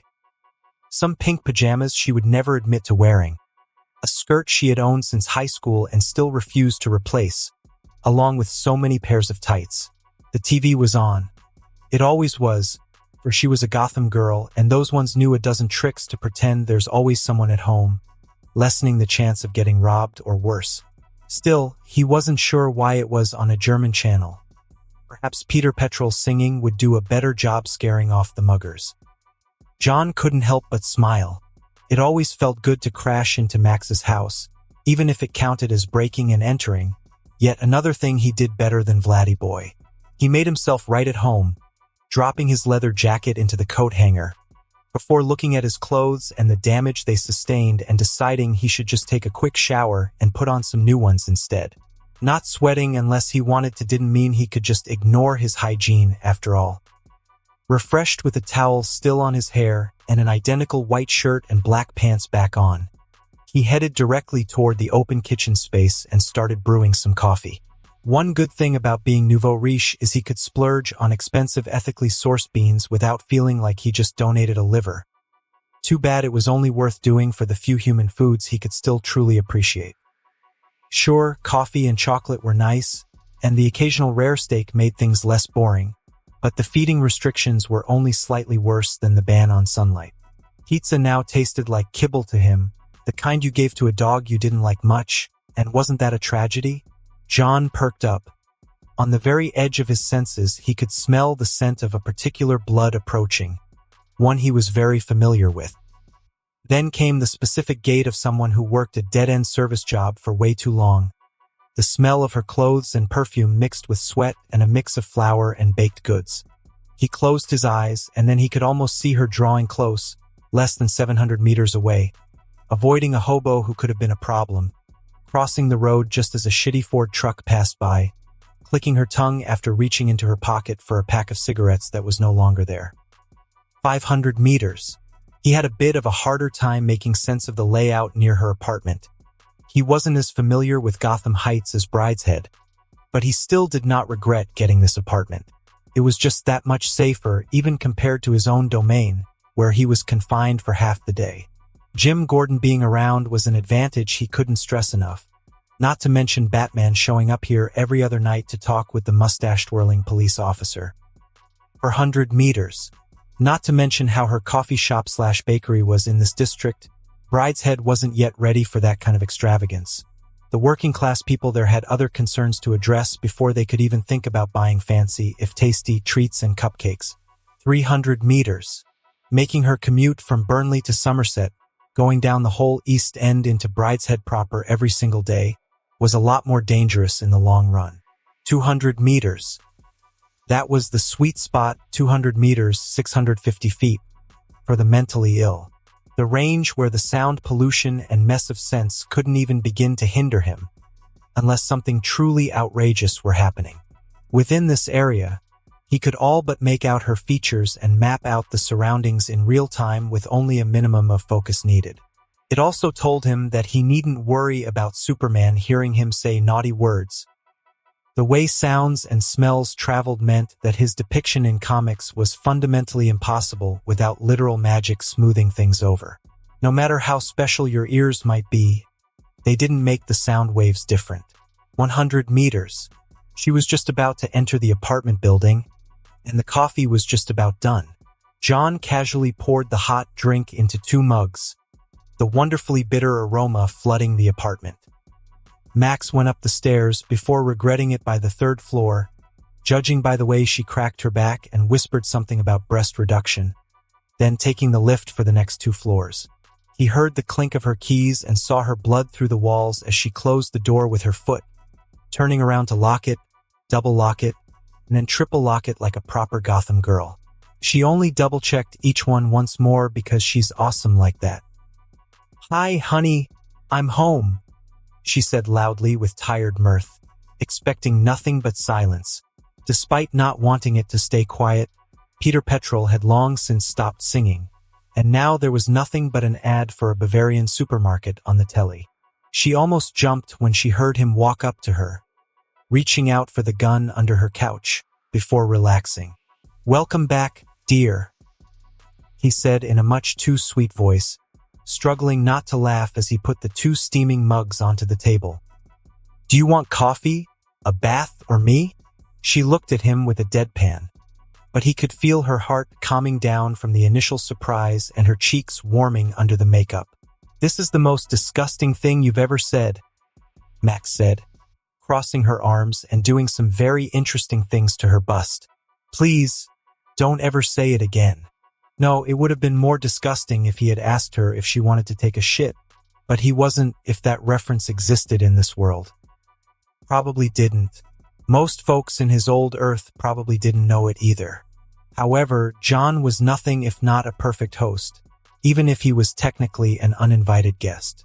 "Oh, you're breaking my heart," he said in a wounded voice and pulled her flush against him, the blush of life giving his body some warmth to heat hers. "It's been days since we last saw each other, and this is how you greet me? How much more betrayal can I take?" It was technically his fault if they didn't see each other often enough, but he wasn't about to mention that. "Well, whose fault is that?" she said, but didn't pull away, only kicking aside her boots and letting him remove her jacket. "You think I haven't been lonely? My bed is cold, and my brain is bursting with shit I couldn't tell Caroline without her fainting, and that's just bad for business." Her pet heiress friend didn't build up the tolerance for random shit she otherwise would have. A much better job that didn't quite need to be profitable so long as it could launder money would do that to someone. John smiled wider, nuzzling against her neck but not biting. He wasn't exactly lacking in blood right now. Sometimes even vampires wanted some wholesome crap. "What a tragedy," he says into her skin. "I guess we'll have to fix that." "You think it's that easy?" He could hear the raised brow in her voice. "I made coffee," he said in return. "Just the way you like." He felt her tense, contemplating whether her newly risen standards and upset at his absence were worth giving up for some hot, wonderful, well-brewed coffee after a long day and a solid bit of the night shift. She held back a yawn and remembered the soccer mom who spent 10 whole minutes debating whether homemade organic apple pies truly were worth a premium. The preppy kid trying to pitch them an app to manage the payments, and the absolutely freezing weather. The coffee won, hands down. "That's a start," she said, pushing through John's embrace and going to lay down on the couch, grabbing the warm cup before taking a sip and humming pleasantly. "Damn, that's good." "I know," John said for the second time in one night, before plopping down next to her and taking his own cup. He shifted a bit when Max started leaning on him until they reached a position of pure and utter comfort. It was indeed good. For the first time in the night, he allowed himself not to think about an incoming gang war, or how the power of his blood was developing, or whether or not he'd be ready to face the insane threats that would endanger his life. He just enjoyed the moment. "We need to hang out more," she said, pushing herself closer, too tired to care about sounding clingy. "We do." He nodded, her hair tickling his face when she sipped the bitter goodness. "I've been busy." "You're always busy," she snorted, pinching him to no effect but not questioning what kept him away so much. He liked that about her. She didn't ask him to bare his heart and tell her his deepest, darkest secrets. Didn't ask him to bend his world to accommodate her. Didn't dig into his work and nature. Only demanded her just place in it and that he give everything he promised. Maybe that's why he kept coming back to her despite finding more filling blood sources? Despite their relationship giving him no real benefit and her utter lack of ambition or desire for power making the very thought of ghouling her sound unfair and selfish. More selfish than even he could accept. "I'll make more time for us." He squeezed her, more carefully than usual. He didn't want his growing power to cause a nightmare scene. Things are just a bit tense right now, a lot of strong personalities to manage, and a lot of bullshit to sort through. Max paused before a sip, eyes going up to him. That was a lot more than he usually shared. "Promise?" She pushed against him, once more making him consider giving her a bit of blood to deal with the back pains, if only to make her forget about those awful surgeries that defiled the dreams and hopes of man. "Because I think I would be very, very happy if you pulled your head out of your ass and paid me some attention." He wanted to say yes, but lying unnecessarily was making him feel more and more horrible in these recent nights. "I'll do my best," he said instead, tilting his head. "Is that enough?" She pulled back and sighed before drowning her disappointment in the rapidly cooling mug. "I guess it'll have to be," Max grumbled, tucking her legs under her. "You're an asshole, you know that?" "I do." He nodded into his cup. "One of the biggest, perpetually gaping assholes in this city," she continued. "That's a bit of an exaggeration, but I agree with your feelings." His lips twitched. "I'm not exaggerating. You're the absolute worst." She reached out to play with the hair on his nape. "I should make you sleep on the couch." "Should is doing a lot of heavy lifting here," John chuckled, putting his empty mug down onto the table, then leaning back to enjoy her innocent but all the more pleasant touch. "Oh, and Max." "Yeah." She didn't stop playing or watching the television. "Why is the TV in German?" he asked, genuinely curious. "Hell if I know." That was as satisfying an answer as he could get. Many months ago, there were more than 8 million people living in Gotham City at any given time, more than 500 reported homicides in any given year, one major corruption scandal every month, 24 vigilantes operating with varying degrees of frequency and violence, and nearly 120 active threats, all of which must be monitored.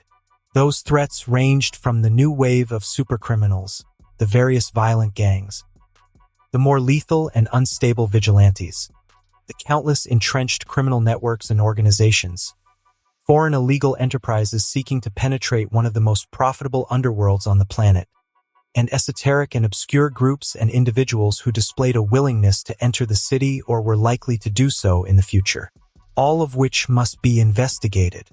On any given night, when he is operational, Batman must lead those investigations on the field, because he is the only one who can. However, due to the sheer density of threats and dangers Gotham faces on any given night and the necessity of consistent patrols to save a maximum amount of lives, a hierarchy of needs exists within the Dark Knight schedule. One that puts his rogues at the very top and non-lethal vigilantes down to the very bottom, with the clown prince of crime and his schemes occupying a place above all priorities. Given that the Joker had brought a dirty bomb to the city, one which he had yet to locate, the current system felt appropriate. Yet, despite everything, some events could get his attention and shift that hierarchy if only for a few minutes. Deadshot appearing could be one such event. Deadshot taking a contract would be one such event. Deadshot failing a contract was one such event. "It appears that Mr. Lawton disagrees with that notion, sir," said the voice of the man who nursed him back to health every time his body failed. "He insists it was not a failure but an act of sabotage from the client, which he promptly executed for that failing." Batman aimed the grapnel at the old Ace Chemical building, adjusting his posture to avoid breaking every bone in his body when the boost sent him soaring hard enough to break his spine if not for the Batsuit's engineering.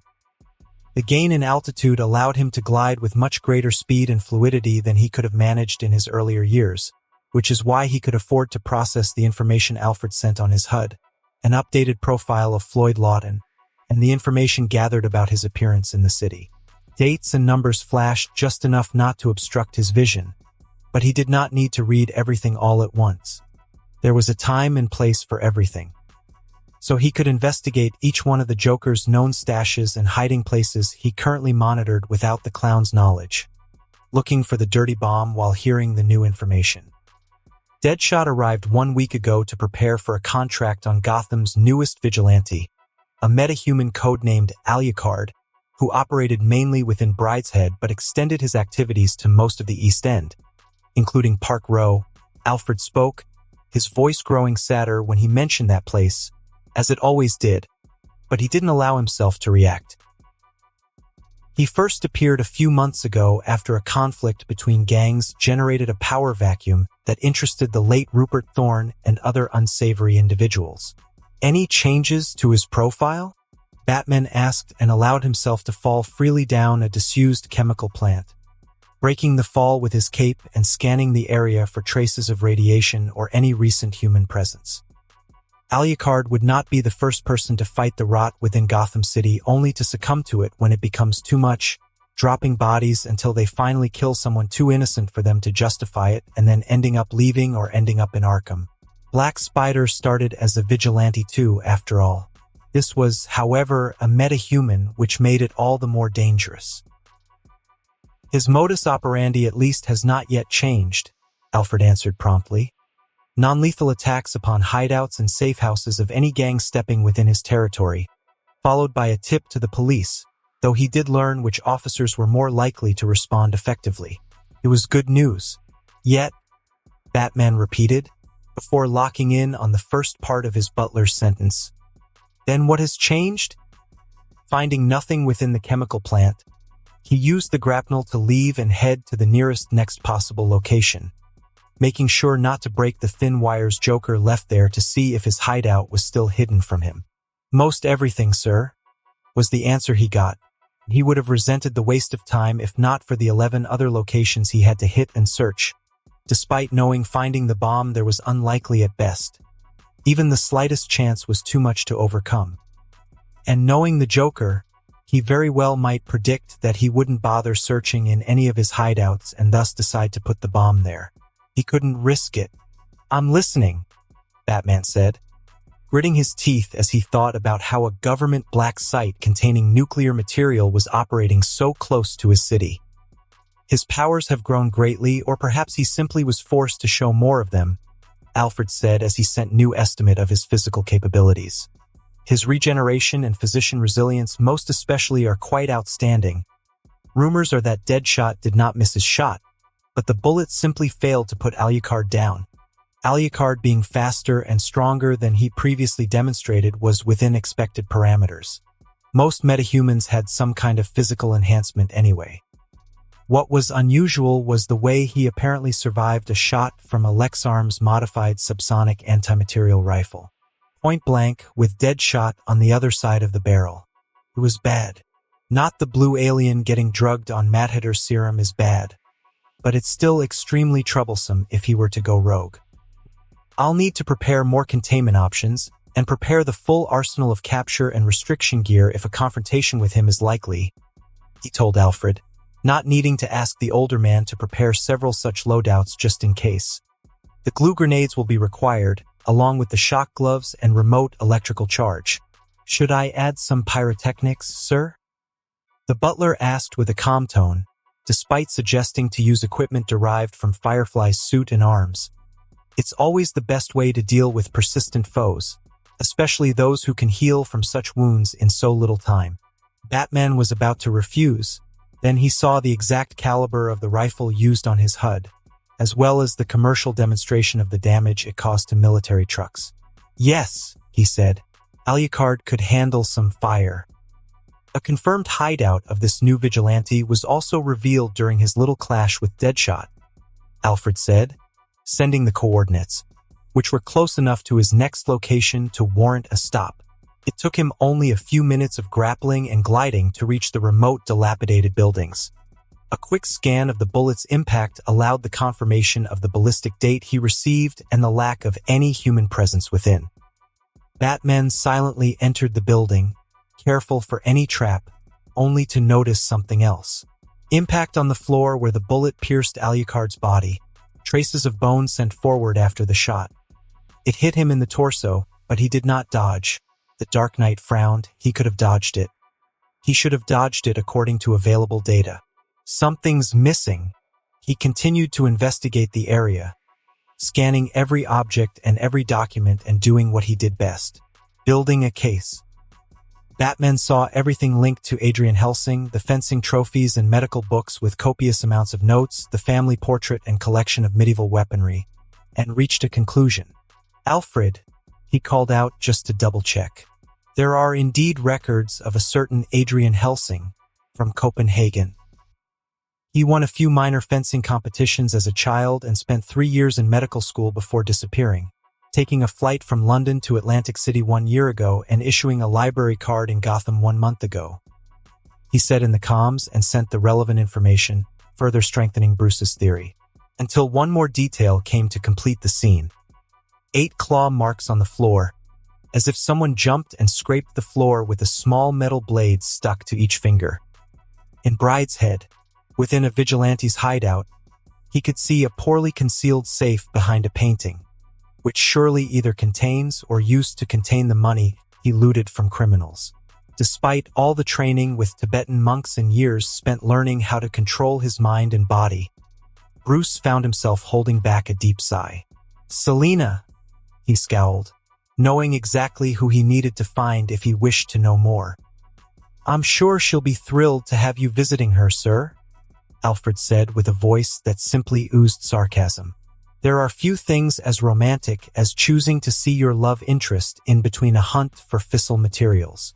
Ignoring the butler, Batman used software the GCPD would kill to have and would doubtlessly misuse in order to recreate the scene after gathering enough data to do so reliably.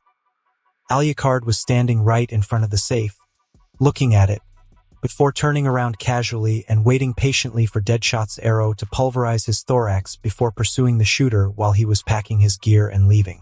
A shot made at more than 800 meters.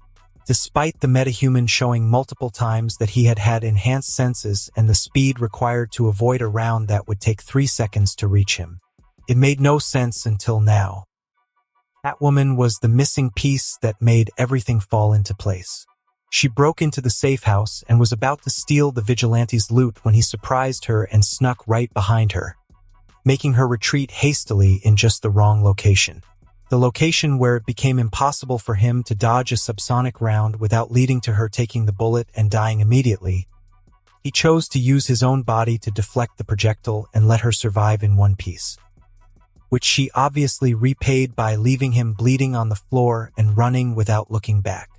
"Sir, are you glad that Mr. Helsing seems to value a human life enough to use his body to save a thief, or disappointed that Mrs. Kyle decided to leave him for dead?" Alfred said it just calmly enough not to sound like he was making it for him, which made him regret the necessity of using the back computer to run the simulation, letting the butler on the chair see everything. And he still had 11 locations to search for a dirty bomb he likely won't find. "Both?" Batman answered with a deep frown under his mask. "And it's not Helsing, Master Bruce?" Alfred asked. "It's a red herring," he said simply. "I am aware. I only wish to inform you that Mrs. Gordon has found 12 additional locations you need to check for the Joker's misplaced explosive," he said with a mix of schadenfreude and whatever it was that made butlers so unbearable sometimes. "It's called maturity and charisma, Master Bruce. Alucard is not an immediate problem. Move him below Huntress in priority, but above Wildcat and Black Canary," he said, then prepared to jump his way across rooftops for yet another haunt of the most insane mind in the history of crime, and start building a better psychological profile and compare it to any known newcomer in Gotham. It was going to be a very long night. The only way to truly know who you are is to put on a mask. Marco thought it was one hell of a pretentious sentence, not that he'd ever say it out loud. That was the motto of the False Face Society, a criminal outfit unlike any other in Gotham, a higher class of outlaws, more worthy of this city than anyone else, at least according to Roman Siones. For everyone, including Marco, it was a band of freak shows who just happened to be more organized than the usual nutcases and liked to pretend they were here to do business like Falcone and Maroni used to, despite being led by some rich heir who decided a cosmetics empire and passed-down factories weren't good enough for him. Unfortunately for Marco, it paid too well for him to get out now, maybe in a few months when he's flush with cash. "If the boss doesn't mess us up," he thought behind a sophisticated jet-black mask, standing still, back straight, and doing his best to look like he knew what he was doing. His boss had a fair shot at a real place with the big boys back in the day. But then he got humiliated by the Joker, who impersonated him and killed his lady friend, and then broken once more by Batman in his 3rd year of crime fighting. The only special thing about Sione's crime family, the old heads would say, was that their boss grew up with a silver spoon up his ass and bodyguards to keep him safe. Black Mask knew that, and it infuriated him. Most things did that, infuriating him, which was very unfortunate for those who had to spend extended periods of time around the crime lord with ever-growing influence. People who happened to be his henchmen. He really should have considered another career path. Maybe Wayne Enterprises needed janitors? He'd take mopping floors over standing on the 9th floor of his boss' casino hotel, within a penthouse so opulent the floor alone could drown him in hookers and good food for a lifetime and then some. Dozens of men in black suits and masks were doing their best to stand still and not attract their boss' ire, which meant not reacting to the beating taking place. Much easier said than done. "You incompetent piece of shit." Thud. The sound of a gloved hand striking someone right in the liver. Someone wearing the same suit, same mask, same pay, and same risks as each and every one of them. Same as him. Marco winced, and he was once more grateful for that ugly-ass pretentious mask that made it hard for him to breathe and smelled like wet car leather. At least it covered his face. Cough. The poor guy was bent down, spit falling from his mouth and pooling into his mask, an issue so common for black masked mooks that Marco recognized it with a glance. But that didn't stop the strikes from continuing, pummeling his ribs and pushing him up each time he was about to collapse. Black Mask continued tormenting a subordinate who wouldn't even dare protect himself because it would make the beating worse, because there were 4 men with more expansive suits, better training, and bigger guns who never did get humiliated standing right behind the boss. Men who got paid plenty to do nothing but guard their boss and put down the dogs who bit their owners. And they weren't afraid of reminding them. Damn bastards. The other henchmen were just there to watch, and so were the boss lieutenants, being forced to witness violence on one of their own for a mistake they were not informed of and might never have happened in the first place. It could be anything from looking at Black Mask a bit too long or looking away from him too much. Perhaps he stood a bit too tall when one of the boss mistresses was around, or he slouched when the boss wanted to look strong. Or someone was just having a bad day and decided to spread the misery around. Classic Gotham bullshit. Roman Siones was cruel like that. Until it was over, and with a simple gesture, he turned around and let his subordinates drag the battered victim out of the penthouse to be treated and put back to work, if he's lucky. If he's not, well, the boss would meet him again real soon. But for now, Siones sat on an expensive couch, another poor sod rushing in to light his cigar and risk getting it pressed into his eyes if he's too slow. There was blood on his white suit, and the man seemed to like it as he puffed his luxury Cuban. Some people would ask how he could do that with that ominous-looking mask over his face. Those people tended not to live long. "Ah, enough delays. Let's talk business," he said in a voice like sandpaper, which he was probably faking, knowing the man. Did that disgusting little midget provide the weapons we asked for? And now Marco was definitely out of his depth as the man's lieutenants approached and started talking shop. But he did spend enough time here to know they were buying guns from the Penguin. Well, buying wasn't the right word. It was more like paying the man to facilitate a deal between them and the international smugglers. A direct buy from Oswald Cobblepot would be much more expensive and a lot more embarrassing for his boss when done at scale. A little bird told him that Siones cared more about the second reason than the first one. 3 of the shipments arrived in a timely manner, with one of them getting flagged at the port, but we had the bribes ready. A man in a white tusked mask said calmly, which wasn't the case for the guy standing next to him. Marco could already tell where all of this was going. We sent them to the steel mill to be transported without issue. Black Mask didn't say anything, just took another puff of his cigar. That was the man's version of a congratulation for a job well done. Then he looked at the next guy with the gray bulldog face, or maybe it was supposed to be some sort of hellhound. Who the hell knows? What mattered was that he was doing his best not to shake in his boots, and that was bad news. We secured the shipments in the storage points without any complications. He said something that was so fundamentally meaningless Marco could already smell the "but coming" and Black Mask too from the way he leaned forward. But 2 of the trucks transporting them got hit by the Bat and his brats. Yes, Batman. Also known as the Boogeyman, whom some lucky bastards still haven't seen despite being out there every night doing nothing good. He is one of the main purveyors of broken bodies for the Wayne Foundation to bleed money fixing up on the hospital beds, or just one of the costs of doing business if you were higher up. Because higher-ups didn't touch drugs, didn't move guns, and didn't guard safe houses, and if they were real good, They were usually so clean they could sue the Bat for breaking and entering an aggravated assault if he ever removed his cowl. Which wasn't all that clean, but this was Gotham. The point was that they didn't have to fear the Bat all that much. He wasn't going to kill them, and he couldn't really stop them from making dough in the long run. Still, 3 trucks wasn't too bad. They probably carried the weapons into a dozen different rides to lower risks. This was just common sense, after all. Marco looked at the lieutenant, who still didn't seem that confident. Nor did he continue talking to try and please the boss, and the professional henchman started to remember that common sense wasn't all that common. And how many trucks arrived safely? The boss asked, but he really didn't need to. Everyone with a brain knew where this was going. TT2, Bulldog Face stammered, and he doomed himself to euthanasia.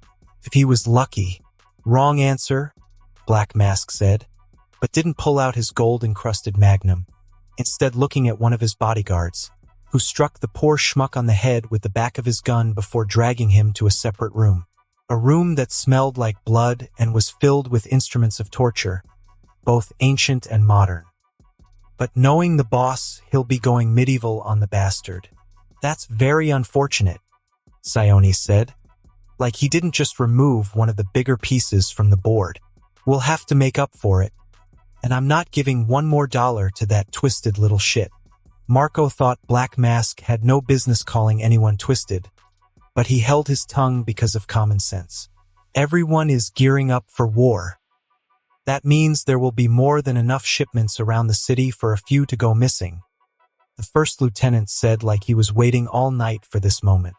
We could acquire some, boss, either with cash or with lead.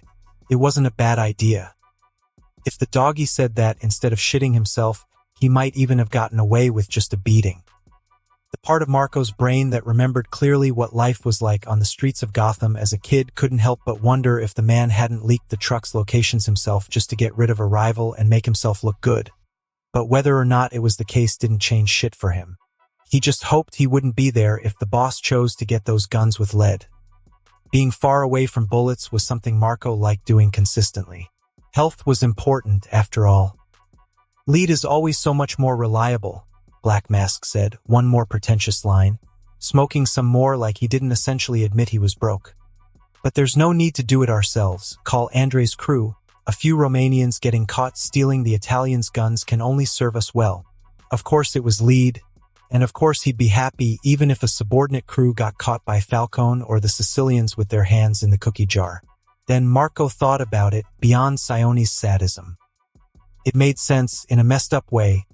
Either they get good guns for pennies on the dollar while depriving the competition of some of theirs, or whoever catches them ends up distracted with a conflict with some of the more slippery small groups in the city. A group who worked with the Russians and Armenians mobs a lot more often than with Sionis, as far as the streets knew, or those old heads in fancy suits. Racism was such a wonderful thing, after all. We can't go wrong with that, boss. Another lieutenant opened his mouth, eager to lick some ass, and after wondering how they lived with such a sore mouth, Marco froze. Then he stopped paying too much attention to the details being discussed, or the next issues brought up to the boss, or even the new levels of separations being established to keep the higher-ups clean during the war to come.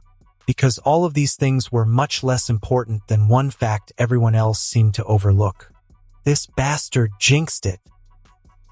The very next night, a group of indomitable Romanians who were just drunk enough to outperform their sober selves rode out into the sunset after identifying one particular shipment of weapons being unloaded from Morrison Bay. One small enough not to warrant a whole army, big enough to be worth taking a risk, and just isolated enough from the rest of the Panessa family's operations that they couldn't immediately track them down and turn them into mincemeat. Those Panessas were big fans of Tommy guns, after all. Andre led a tight ship.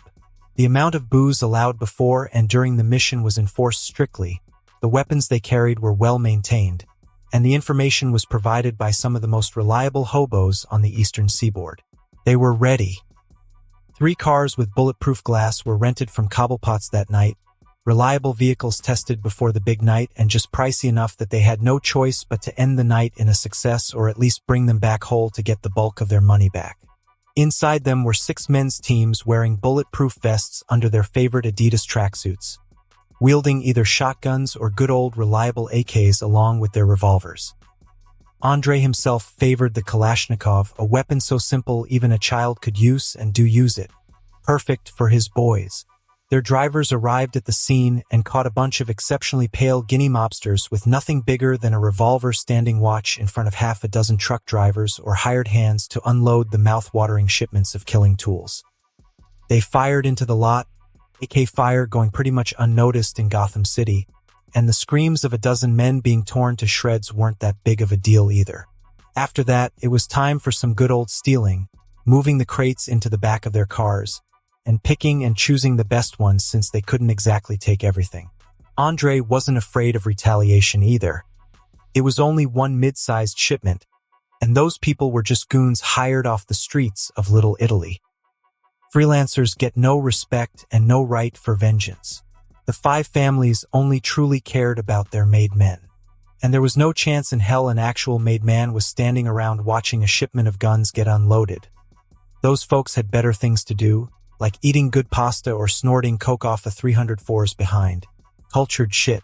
Other groups, smaller ones, would take this more seriously, more personally. But the mafia didn't work like that. None of them looked twice at the people bleeding out under them. It was such a common sight. Nobody noticed that so many of those Italians were gingers. They left soon after, riding away with the spoils of war, knowing Siones might pay them a bit less than others for the same shit, and wouldn't even take the heat for the gig if it ever came to light, but his crew facilitated the hit, and stable associates are better than better paying occasional gigs. Basic business. If they were really lucky, though, some third party could also buy a few guns off them on short notice, not enough for Black Mask to notice, but enough to make even more dough selling M at the sweet prices.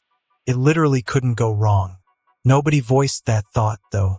Andrei ran a tight ship, made of drunks with AKs and knockoff tracksuits, but they all shut their mouths and didn't do anything. They knew better than to jinx it. People always wonder why someone named Loose Lips could do business in the underworld. They wonder why Penguin trusts Ricky LeBlanc, why buyers listen to him, why he can move guns and ammo from one side of the city to the other without issue or anyone questioning him when he says the shipment was caught by the pigs. So they rationalize. They think it's some joke. Ironically, they think it's an old mess-up he paid for when he was young and stupid. They think all sorts of things, but they don't stop doing business. Technically speaking, he was only supposed to do business for his patron's interest. He was beholden to a certain standard, a type of loyalty to the man in the suit and expensive taste. But those are just words. Nothing is stopping him from eating a couple more shares of the big juicy pie getting cut up every night. Gotham had the biggest pies, after all. Nobody bothers keeping tracks of the crumbs. So when a bunch of half-drunk Romanians coked up on the high of a successful heist call him up for an arms sale, Loose Lips listens, and he shows up with the money. It's important to always be good for the money. It makes people ask fewer questions. And when they ask fewer questions, they give more answers. 2 crates of AKs they sold him, but he could see trucks filled with more. They probably had a buyer lined up. Probably the one who facilitated the whole operation. There was no way they did it on their own, after all. And that person was getting screwed, not as much as the boys they lit up for the crates, though. They didn't say who, of course. They were drunks, not idiots. And he didn't ask. Because a man called Loose Lips asking you about murder made people ask questions. Still, they spoke much about how they lit up the poor bastards. How it was nobody important, not some Sicilian-made men or some tattooed-up triad boy. Just some poor schmucks who said very little but more than they thought. Not quite a confession, more like bragging, like a bunch of finance people while they caused an economic disaster. Just not as big and with more incoherent singing of military songs. And he listened, remembered, gave them the cash, and drove off to stash the guns. Then arranged to offload them to his connect in Bloodhaven for a juicy premium. A nice payday for a single night's work. But there was always more money to be made in Gotham. And he was, after all, beholden to Mr. Cobblepot. So when hours later he drove to the back of the Iceberg Lounge, cracking jokes with his mates, he went straight to the big man himself. Well, figuratively. He walked by a set of corridors with good sound isolation, the loud music of the nightclub muffled enough that you could at least hear yourself think, checking multiple guards and collaborators either walking by or keeping watch. The closer he got to the big man's office, the less illegal it got. The further away from his office, closer to the nightclub, the less illegal it got. But the middle contained so many criminals doing criminal activities you'd need every wagon in the island to send them to Blackgate, and even that might take multiple trips if the boys in blue bothered with the evidence. Boris? Loose Lips nodded to the 7-foot-tall African-American man, who was truly named Boris from birth and spoke fluent Russian, and he'd personally seen him down 4 bottles of vodka so freaking pure it might as well be ethanol. I'm here to see the boss. A little bird told me a couple secrets he might want to hear. Boris didn't carry a gun. Boris didn't have a criminal record. Boris was the scariest son of a gun Loose Lips met, save for that madman in a bat costume. The unit of a guard didn't answer, only knocking in a certain rhythm before opening the door. Mr. Cobblepot, it is Loose Lips, Boris said in a thick accent. He claims to have information. He said the word information the same way someone else would say heroin, and it might as well be in their line of work. Let him in, said a gruff voice, one that didn't sound as booming as some brute, or as terrifying as Boris's, but he had learned to have a healthy amount of fear and respect for his boss. Come in, Ricky. Tell me everything. Only then did he enter, standing straighter and dropping the slick smile and attitude, if any of it was left after talking to Boris. The Penguin study was one display of opulence after the other, each one grabbing the visitor's attention and keeping it the longer they looked and the more they knew. Ricky himself was no great connoisseur, but even he could see that the cigar box was made of African blackwood, that the desk was some perfectly preserved antique, and that each painting on the wall and even the rug on the floor costs more than he made in months, or even a whole year. Then came the big man himself, sitting on an expensive chair, wearing his signature monocle and black bespoke suit tailored to perfection, his dark purple top hat resting on the mahogany desk, showing his balding hair and that he was currently in a good mood. Oswald Cobblepot was many things: a criminal mastermind, a successful businessman in both the underworld and the legitimate one, someone who started smuggling a few guns and grenades, turned that into bringing whole ships worth of contraband in only a couple years, and is now one of the premier power brokers in Gotham City despite every setback and disadvantage. He was also 4 feet and 10 inches tall on his best day. But, boy, could the Penguin make you feel small. Thank you, Mr. Cobblepot, he said respectfully and actually meant it. The man paid him enough for him to actually bother with manners. I've received reliable information about a heist on a weapons shipment, high-quality munition, full automatic rifles, and likely more armament. Short and to the point, just like how the boss liked it. Loose Lips watched the Penguin adjust his monocle. He knew he was at least interested, which could mean very good things about his own status and wallet depending on how the discussion goes. Tell me about it. He leaned back onto his chair, fixing him with a stare that told him precisely jack shit about what was going on in that head of his. Ricky didn't waste 1 second. My contact told me about a small to mid-sized group, Romanians, who just finished up a raid on an ongoing weapons smuggling operation. Their targets were offloading the goods from the bay into transport trucks, but were neither armed nor ready enough to deal with a bunch of drunks with assault rifles. Loose Lips did exactly what his name advertised and told everything. The operation was a success, and they went on to offload a small part of the goods locally on the down low but kept the bulk of it, likely to sell it to some partner who helped facilitate the operation. They mentioned who that partner is? The Penguin asked in a tone that said he probably knew the answer but was open to a pleasant surprise. No, Mr. Cobblepot. They were drunk enough not to make that kind of mistake. Ricky risked the joke and smiled when his employer laughed at it. They were, however, very well prepared. Good armored trucks, good weapons, and a solid plan. According to your connection, Cobblepot smiled an ugly smile and leaned forward, and it took years of experience and having once literally been held upside down by Batman not to freeze. Yes, according to my contact, Loose Lips said with a nod. They also mentioned the Romanians were very insistent about their targets not being made men or anyone of importance, just a bunch of nobodies, who happened to have a shipment of quality weapons. It wasn't going to hold up, but he wasn't banking on his flimsy excuse holding. He was banking on the Penguin caring more about the information and the fact he provided it than whatever little operation he was running on the side. After a tense second, Penguin leaned back again. "I see," Cobblepot said, lighting a cigar and taking a puff. "Good job, LeBlanc. Why don't you go downstairs and get yourself a drink? A good one." The gamble paid off. Ricky couldn't help but smile. "Of course, Mr. Cobblepot." He smiled, turning around and leaving, not wiping the sweat on his brow before the door closed. "Thank you for your time." He passed by Boris again, but this time did not even bother trying to charm the man.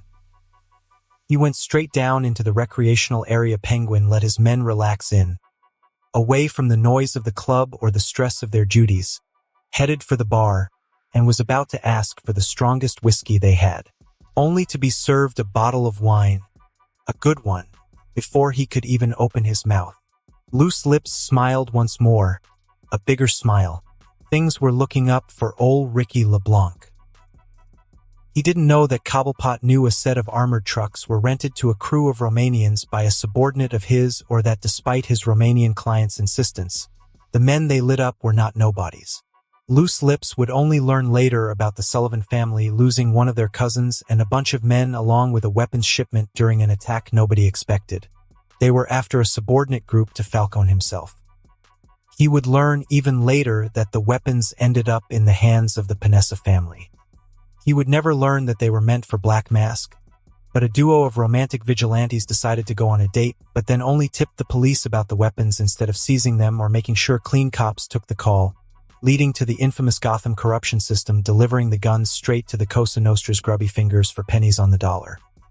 Penguin would likely never learn that either, but what the crime boss did know was that the Panessa family had received an unexpected amount of Kalashnikovs that didn't go through their usual channels, nor were they shared with the other 5 families.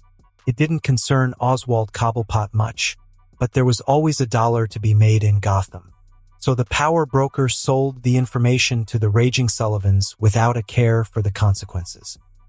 This was something Loose Lips would learn one day, but that would happen long after hearing about and seeing the consequences of his boss' actions. After all, it was hard to miss a gang war starting. From his expensive Italian sofa, he could just barely see his gardeners hard at work, caring for his wife's beloved roses. The 3 men were father and son. The father made less money in a year than his son spent in a day. They all lacked all ambition or hunger beyond the desire to finish their work on time to watch the ball game, and they were overall happier than he ever could be. Carmine Falcone knew that to be true. And yet, he thought, taking a long puff of his cigar, the cheapest one money could buy, a tradition from his most humble days, enjoying the few moments of peace before he was inevitably served a generous serving of hot steaming shit. These 3 men are more loyal than half my capos, and much more competent at their jobs. He was tempted to upend the structure of his entire criminal enterprise to reward gardeners above killers and racketeers. Before calming himself with another puff of mediocre tobacco, he couldn't let his frustration take the best of him. Not yet. Frustration was best left to marinate slowly, turn into cold anger, and be wielded against fools and foes. Don Falcone, his consigliere, entered. Dante Silvio was a man of constance and one of the more bearable people in his entourage. He always wore bespoke Italian suits even in those old days where he could scarcely afford them. Bought from the very same store each and every time, always wore a red shirt under a black vest and always hid a small ivory blade behind his tie. He always made the same bad imitations of old mobster movies, always spoke in a calm and level tone of voice, and always knew when to shut up or when to speak out. Unfortunately, that meant he always did what he had to do, as opposed to what Carmine wanted him to do. The distinction between those two things became rather apparent when the Don would rather enjoy his cheap cigar and ignore the problems for another moment, or forever if possible. "The men have arrived," Silvio said calmly, standing with his back straight as he always did. "Shall I invite them in?" Falcone truly wished to say no, to tell him to send them off to an escort house where they could find people more suitable and prepared to be screwed. But he was the number one. That came with the most bittersweet poison. Responsibilities. "They can come," the Roman exhaled, a sigh mixed with smoke, and he put out his cheap cigar before lighting another one, suitably expensive for his big-nosed lieutenants not to have further reason to open their mouths in his absence. "And bring me a drink while you're at it. I'll need it." Silvio didn't bother answering, only opening the door and gesturing at the men to enter, before moving toward the liquor cabinet to serve 2 glasses of scotch and Campari, handing him his glass just as the room started to fill. A chorus of greetings and Don Falcone followed with varying levels of reverence, fear, and bravado from his lieutenants, capos, and their seconds.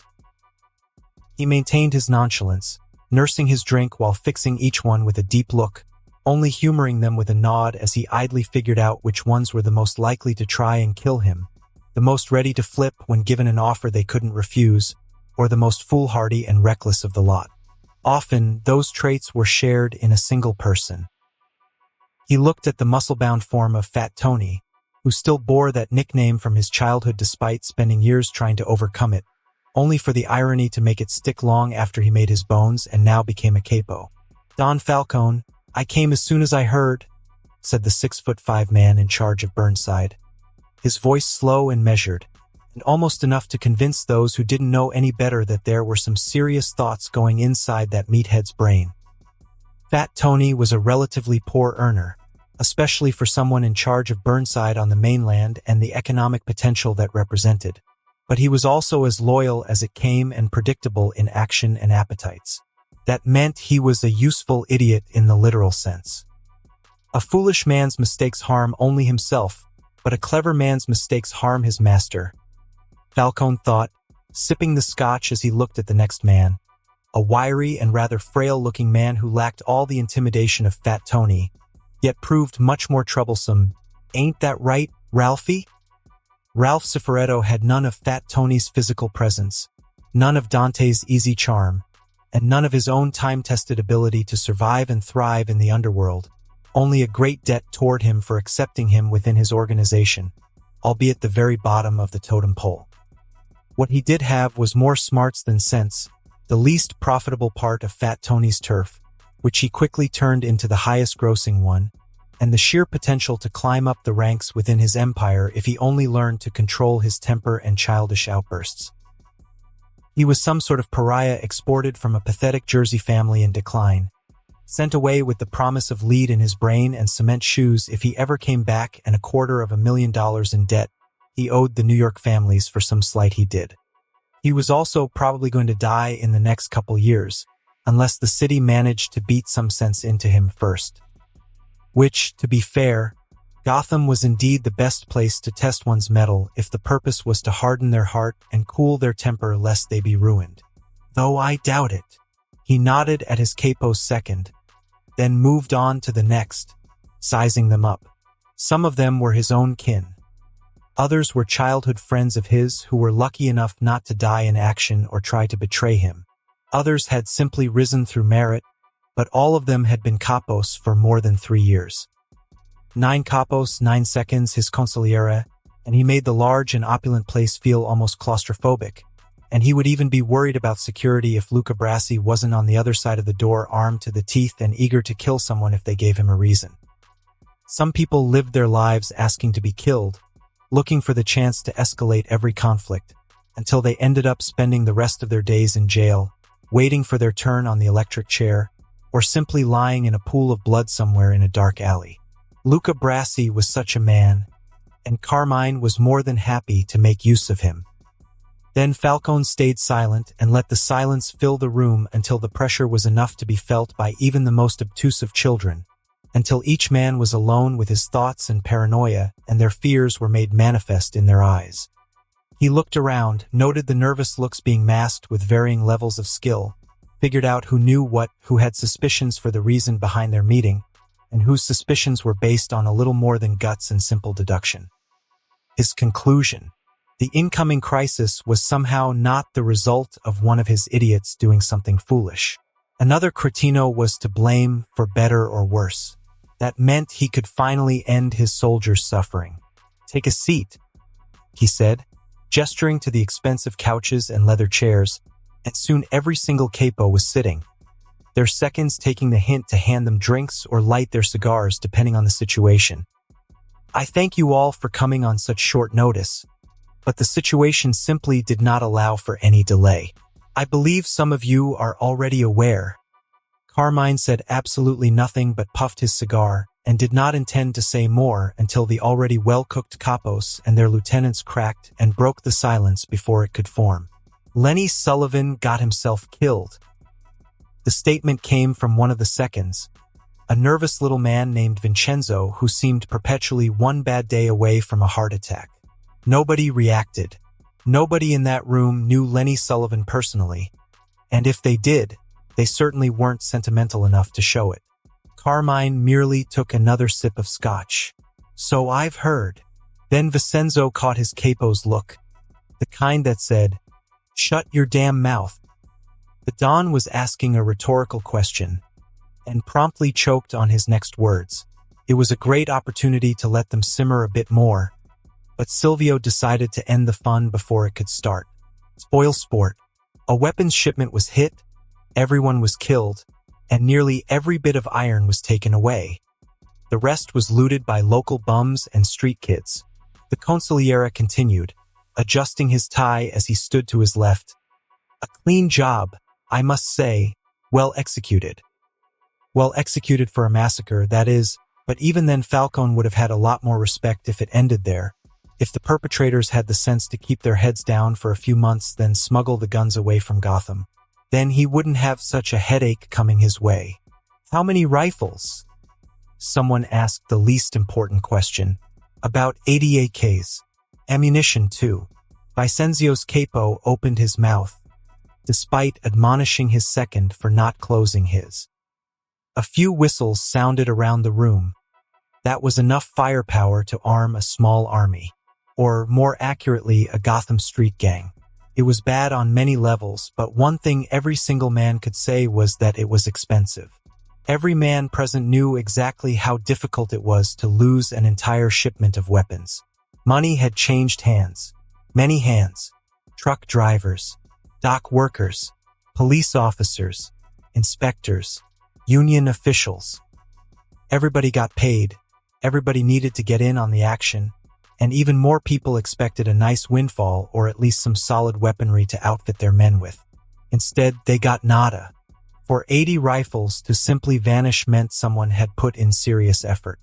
The Panessa family started moving AKs less than a week later, Silvio finished, cheap as it got, and with many more kept in their grubby hands.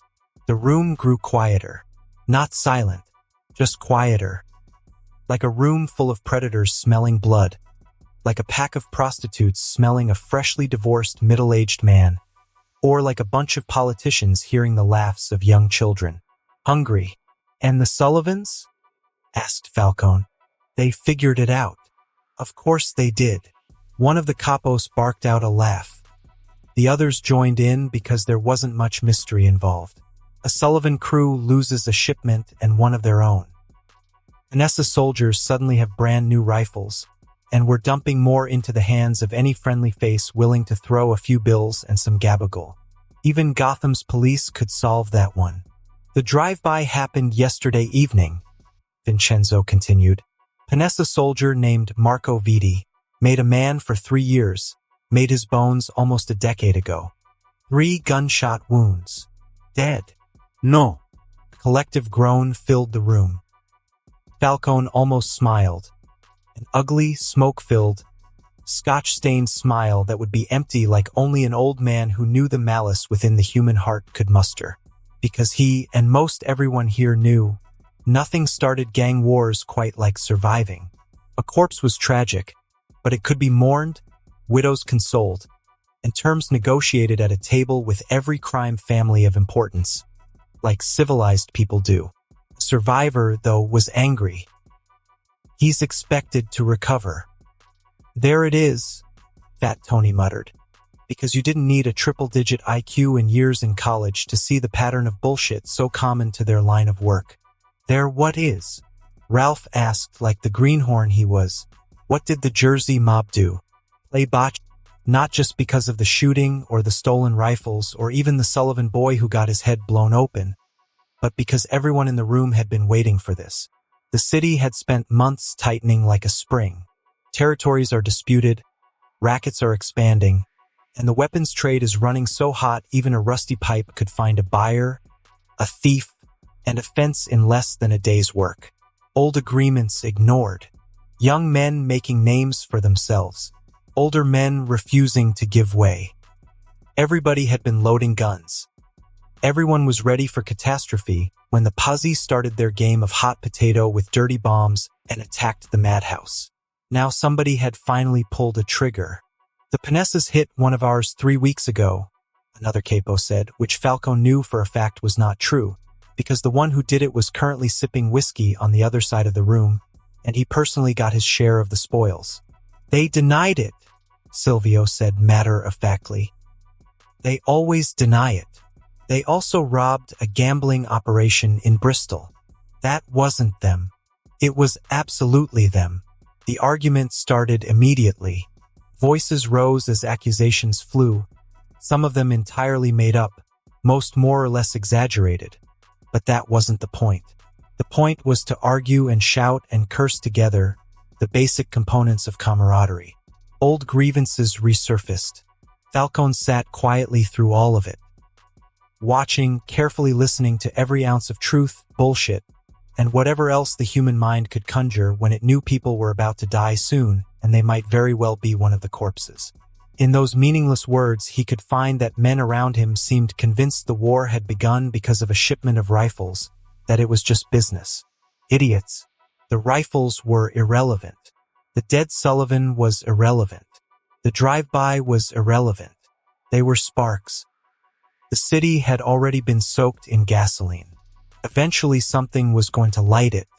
If not this, then another robbery, another insult, another murder, another ambitious idiot trying to make his name, trying to play fancy games or impress his stupid friends and play 90 caliber like he's Capone.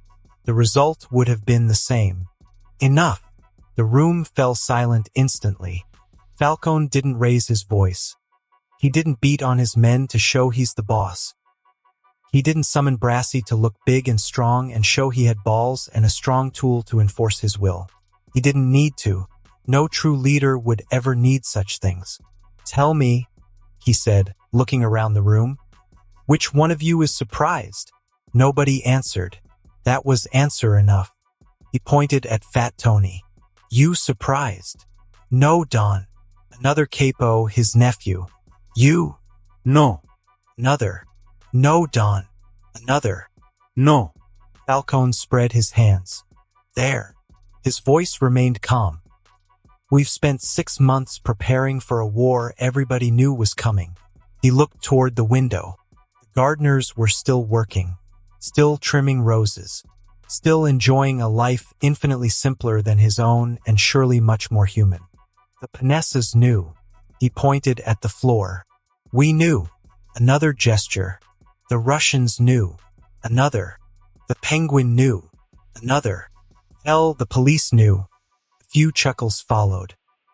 Siones might have known too, but that boy was simply some sadistic rich brat playing at being a gangster. False face society. What a bunch of nonsense. Back in the day, people like him were content to beat up prostitutes and drown themselves in drugs and alcohol. Now they wear masks and help the Batman get more experience and skills. The only mystery was who would fire the first shot. The room quieted again. Because that was the truth. Some people don't like hearing it, but it remained true. The Sullivans are asking for permission. That pearl came from Dante Silvio. Of course it did. He always waited until the useful part of the conversation.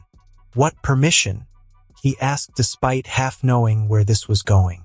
To retaliate, Silvio said with a straight face, which he knew was hiding a guffaw. Falcone laughed. Actually laughed. A short, tired sound, the kind made by men who were disappointed by every child they had, the world they lived in, and themselves, and were keenly aware that they only had themselves and their Weasley black guts to blame. They already retaliated, Ralph said with a look of mild incomprehension and great familiarity with that level of stupidity and incompetence.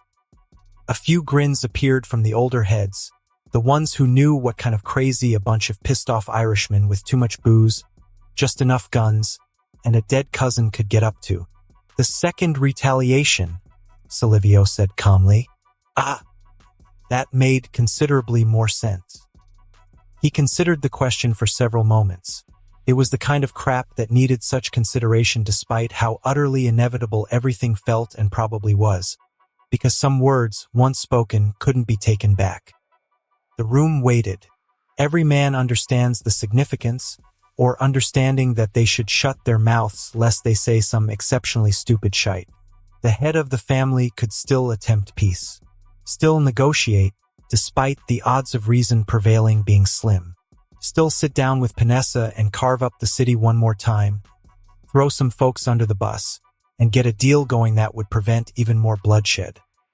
Talk about how such things would disturb both their businesses and only result in lost money, men, and kin for them all. It wouldn't work. Everyone knew it. You couldn't just call off a war, even one so pointless. But the option technically existed. Carmine finished his drink, set the glass down, and made his decision. Inform the Sullivans that they have my blessing, he said with utter finality and the resignation of wicked men. Gotham was now in a gang war, and many a corpse would fall before the madness ended. The Romans' empire, however, would overcome this crisis. Carmine Falcone knew that to be true. And that concludes this episode. If you enjoyed it, I'd seriously love it if you guys could leave a like on the video, as it genuinely helps out so much, and it keeps me going. Plus, it takes only 1 second. That said, have a wonderful day. See you in the next one.